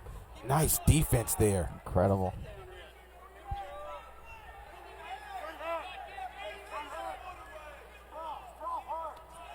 Run the pipe here. Got his feet, kept his feet in too. I like how to get a better position, he reached hands locked all the way down to the ankle. That's incredible. You don't want to go to a cradle there. Yeah, that would have been a precarious situation. And Thomas actually latched that up a little bit. Both wrestlers will reset in the center. 48 seconds to go. No score, but just continuing Thomas's story, he spent a couple of years at Williams Baptist College. He was an All-American heavyweight out of St. Louis, won an NAIA national title his freshman year. Set a program record with 40 wins.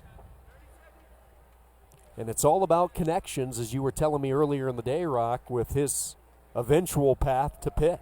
It started off with Coach Gavin knowing the head coach at his NAIA school, and when it came time, friends tell other friends good things. And he said, we got this kid named Demetrius Thomas. Why don't you see if he is interested in Pitt? And things have worked out wonderfully for the Pitt program and Demetrius Thomas. First period's going to come to an end. No score. Daniel and Thomas for the heavyweight title. 10th and final weight class on what's been an exhilarating day of wrestling. Excitement from a conference that is celebrating a record-setting year. 37 automatic spots garnered today from the competition. Expect a few more to be handed out once the 44 at-large names are released later next week. Daniel with a quick stand-up, and he is away. Daniel grabs the lead for UNC, a 1-0 tally, early stages, second period. The full 10% of the ACC's qualifiers are fine silvers. Nice front head, that's tight. Not sure what he wants to do with it quite yet, but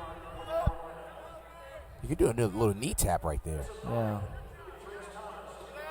I think he's going to try to ankle pick it out.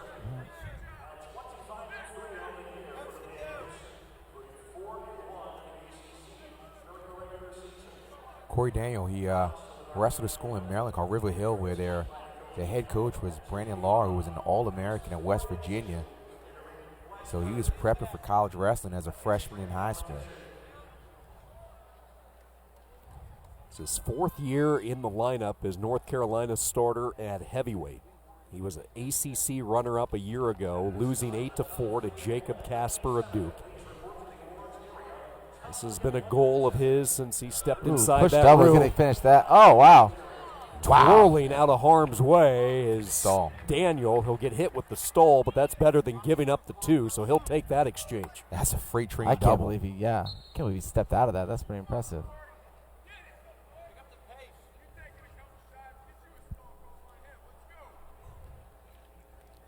So Daniel's looking to slow him down, keep him in the center. And as you said, Tim, he just needs to go back to his office, Demetrius Thomas.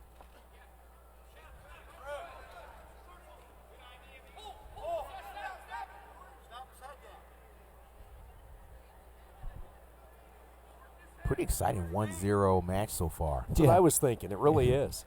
If you told me a 1-0 match in heavyweight, I'd be like, typical. You look at this thing, and it's just all action. So it will be Thomas's decision as we move into the 3rd period. Expect him to go down and see if he can get away like we saw Daniel get the quick escape to start the 2nd period. We got to remember that stall call, too. Because if we know Demetrius Thomas, if he gets out, he's going to keep shooting. That stall call Rock is referring to was that step out we saw a few moments ago as he tried to get out of the way of a bull rush from Thomas. Caution given. They'll reposition. Into the stand-up goes Thomas. Very slow stand-up. You see that pressure on the upper half being applied, draped over on the right side of Thomas's body. To no avail, Daniel loses his grip, and a 1-1 score in heavyweight.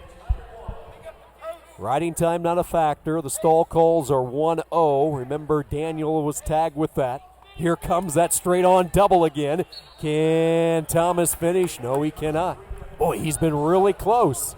Daniel's got to do something because at this pace he's going to get hit for stall, and even if he doesn't drive him out of bounds. But Daniel's got to create some offense right here to keep Demetrius at a distance.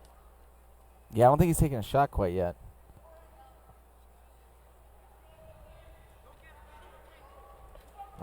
As you speak. He came really close to pancaking him. He's got to be careful. He wants to stay out of that upper body. It looks like if he's going to drive him, Daniel's going to launch him.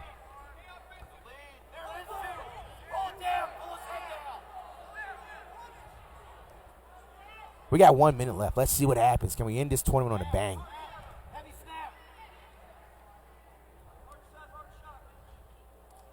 Thomas doesn't want to be in a tied-up situation. He needs space. He needs to pump and go. Daniel comes flying in. Thomas once again smothering it as he sprawls back. Trying to swivel his way around, trying to cut the corner, but Daniel does not go there. Nice. Single. That was really nice. That was sneaky good.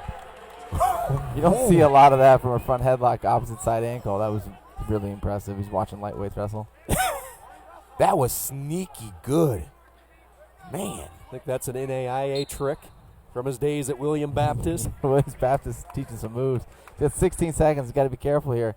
He really, from a front head, sneaks into opposite side ankle. He even had the left arm over top. It was just pulling on the right hand side. That's really nice. That was good. Be careful not to lock his hands. Or do this. Quick stand up by Daniel. No point awarded yet. There it is. Got to do something so soon. He needs 2. He comes charging in. Thomas catches him. Demetrius Thomas, who plays the violin when he's not wrestling. I understand he plays a pretty sweet tune. Well, guess what? He plays a pretty darn good tune on the mat. He's an ACC champion in his first year with the Pitt Panthers. How about that story to cap off this year's ACC championship? Incredible. Really, really nice tournament for him. That's what you call wrestling through, and that last takedown. I mean, that's high level. Mm-hmm. One of the neat stories from this year's wrestling championship just happened at heavyweight. Demetrius Thomas, he's standing by with Dean. Ladies and gentlemen, our heavyweight champion did not start wrestling to a freshman in high school NAIA champion, and now an ACC champion with Pitt. An unconventional path, but another title. Yeah, it's not really a long road, but a hard one. You know, really started really from the bottom and then just worked hard to get where I am today. And I'm grateful for God for just giving me the opportunity to just perform, you know. You saw Mickey talk to me, Coach Gavin. This season for Pitt, pretty special.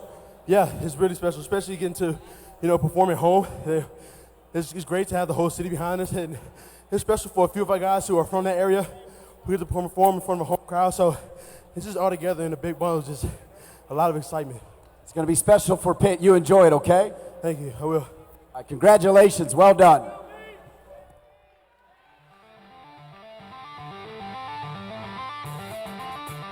Time now to recognize our top 3 place winners at 197 pounds. Placing third, a redshirt senior from Virginia Tech, Tom Slay. In second, redshirt sophomore from Virginia, Jay Aiello. And your ACC champion at 197 pounds, redshirt senior from NC State, Malik McDonald. Ladies and gentlemen, your top 3 at 197. We've seen a little bit of everything tonight. A 3-time ACC champ, a former NAIA champ, now an ACC title holder, and a wrestler in his 4th ACC finals appearance, finally able to capture that elusive ACC title. There's a look at how it broke down tonight. Virginia with Jack Mueller at 125. He's able to take care of Sean Foss. Philippi of Pitt, your champion, joining Demetrius Thomas. Morris of North Carolina State, Hidley of NC State, all victorious as well for the Wolfpack, along with Malik McDonald. That brutal stretch for Virginia Tech when you talk Lewis, McFadden, Zavatsky. They're going to wreak havoc at 65, 74, 84. They did that exactly tonight. In the story of Mitch Finesilver in his 4th ACC final, coming up just short in previous years. He gets the job done for the Blue Devils at 149. Congratulations to Mitch, his first ACC championship.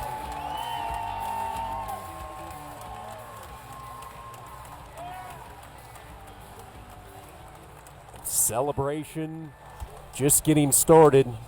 Pop's Posse, as they're referred to. Pat Papalizio, the highly popular coach for North Carolina State. There's a lot of pops in that sentence. Papalizio, popular. Pop's Posse, there he is. Big smile on his face. He's always been one of my favorites, watching him wrestle at Oklahoma State. Made a decision to come to Raleigh after really doing a terrific job at Binghamton. And when he showed up at North Carolina State, he brought a heavyweight with him named Nick Gwizdowski. And it seemed like ever since then they saw the success of Gwizdowski, and then you started seeing all these names in the recruiting trail pop in. North Carolina State had a top 5 recruiting class in 2016. They repeated that again in 2018. This is a Wolfpack program that is not going anywhere. They just keep reloading, and that's a sign of a program that's strengthened, ready to make a serious run, consistent years down the road as you look to the future. And they take regular guys. They take normal recruits from anywhere else, and they get the best out of them. You know, they're able to develop talent in a very natural way. Not all these guys are built like the Minnesota wrestlers of the mid-2000s. These are lanky guys. This is the true definition of everybody can wrestle.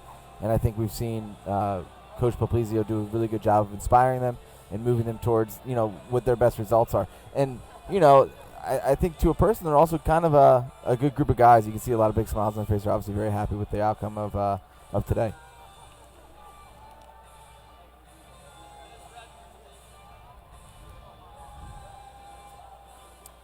Smiles around. We still have the heavyweight presentation, and then they will present the team trophy to North Carolina State, the Wolfpack, champions of the ACC back in 2016, and they have done it again in 2019, and they do it in Blacksburg. This was a program in Virginia Tech that had the wrestling championships coming back here for the first time since 2014. The last time we were in Cassell Coliseum, the Hokies came away with the team title, but not in the cards. North Carolina State able to crown 3 champions in the Wolfpack. See Kevin Jack in that picture, a lot of familiar faces. They're about to celebrate in a few moments, but first, it's a pit wrestler that's about to take center stage. For one final time, we swing it over to Doug Ripley, our public address announcer. Placing third, a redshirt senior from Virginia Tech, Billy Miller. In second, a redshirt senior from North Carolina, Corey Daniel. And introducing your ACC champion at 285 pounds, a junior from Pitt, Demetrius Thomas. Ladies and gentlemen, your top 3 at 285.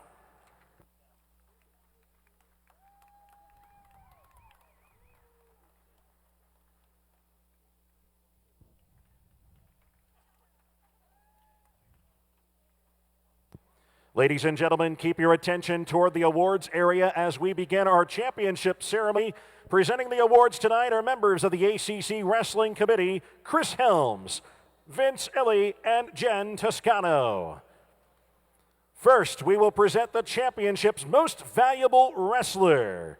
From the University of Pittsburgh, Mickey Philippi.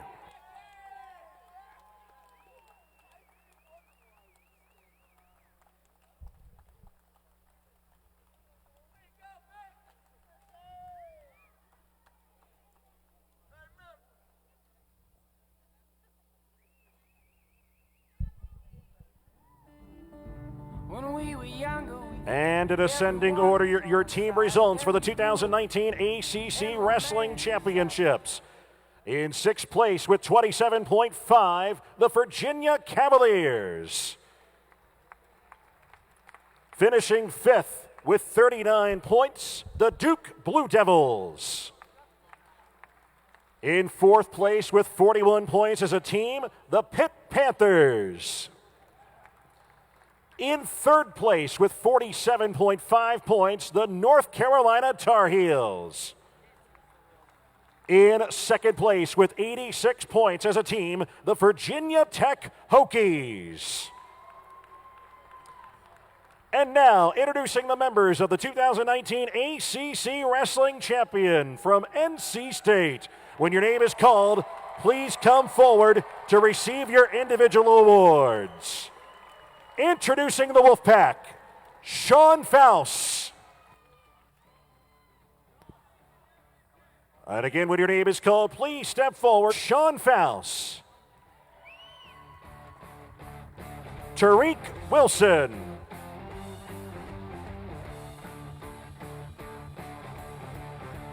Jamel Morris.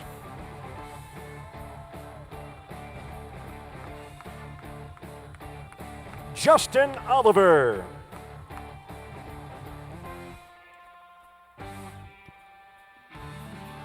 Hayden Hidley.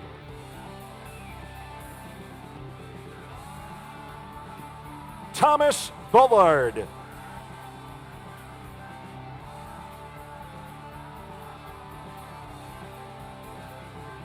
Daniel Bullard.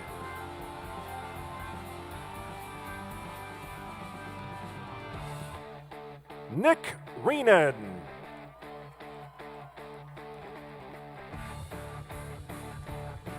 Malik McDonald.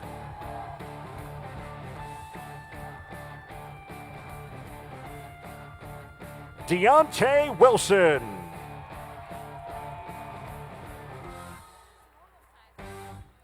Also introducing Adam Hall. Obi Blanc.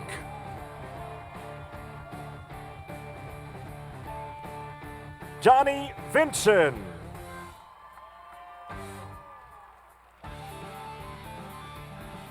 Kevin Jack. Josh Dalton.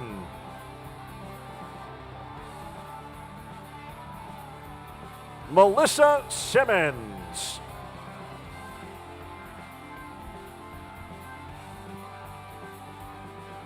And introducing the head coach of the Wolfpack, Pat Papalizio.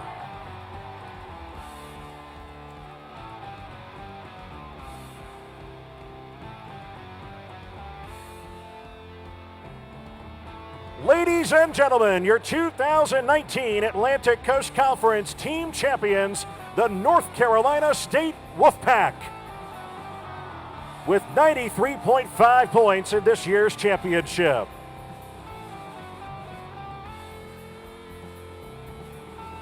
A special thanks goes to Kara Walters and Chris Helms of Virginia Tech for putting on another first-class championship event. Thank you and yours for your support of the Atlantic Coast Conference, and have a good night. Please travel home safely. ACC team title.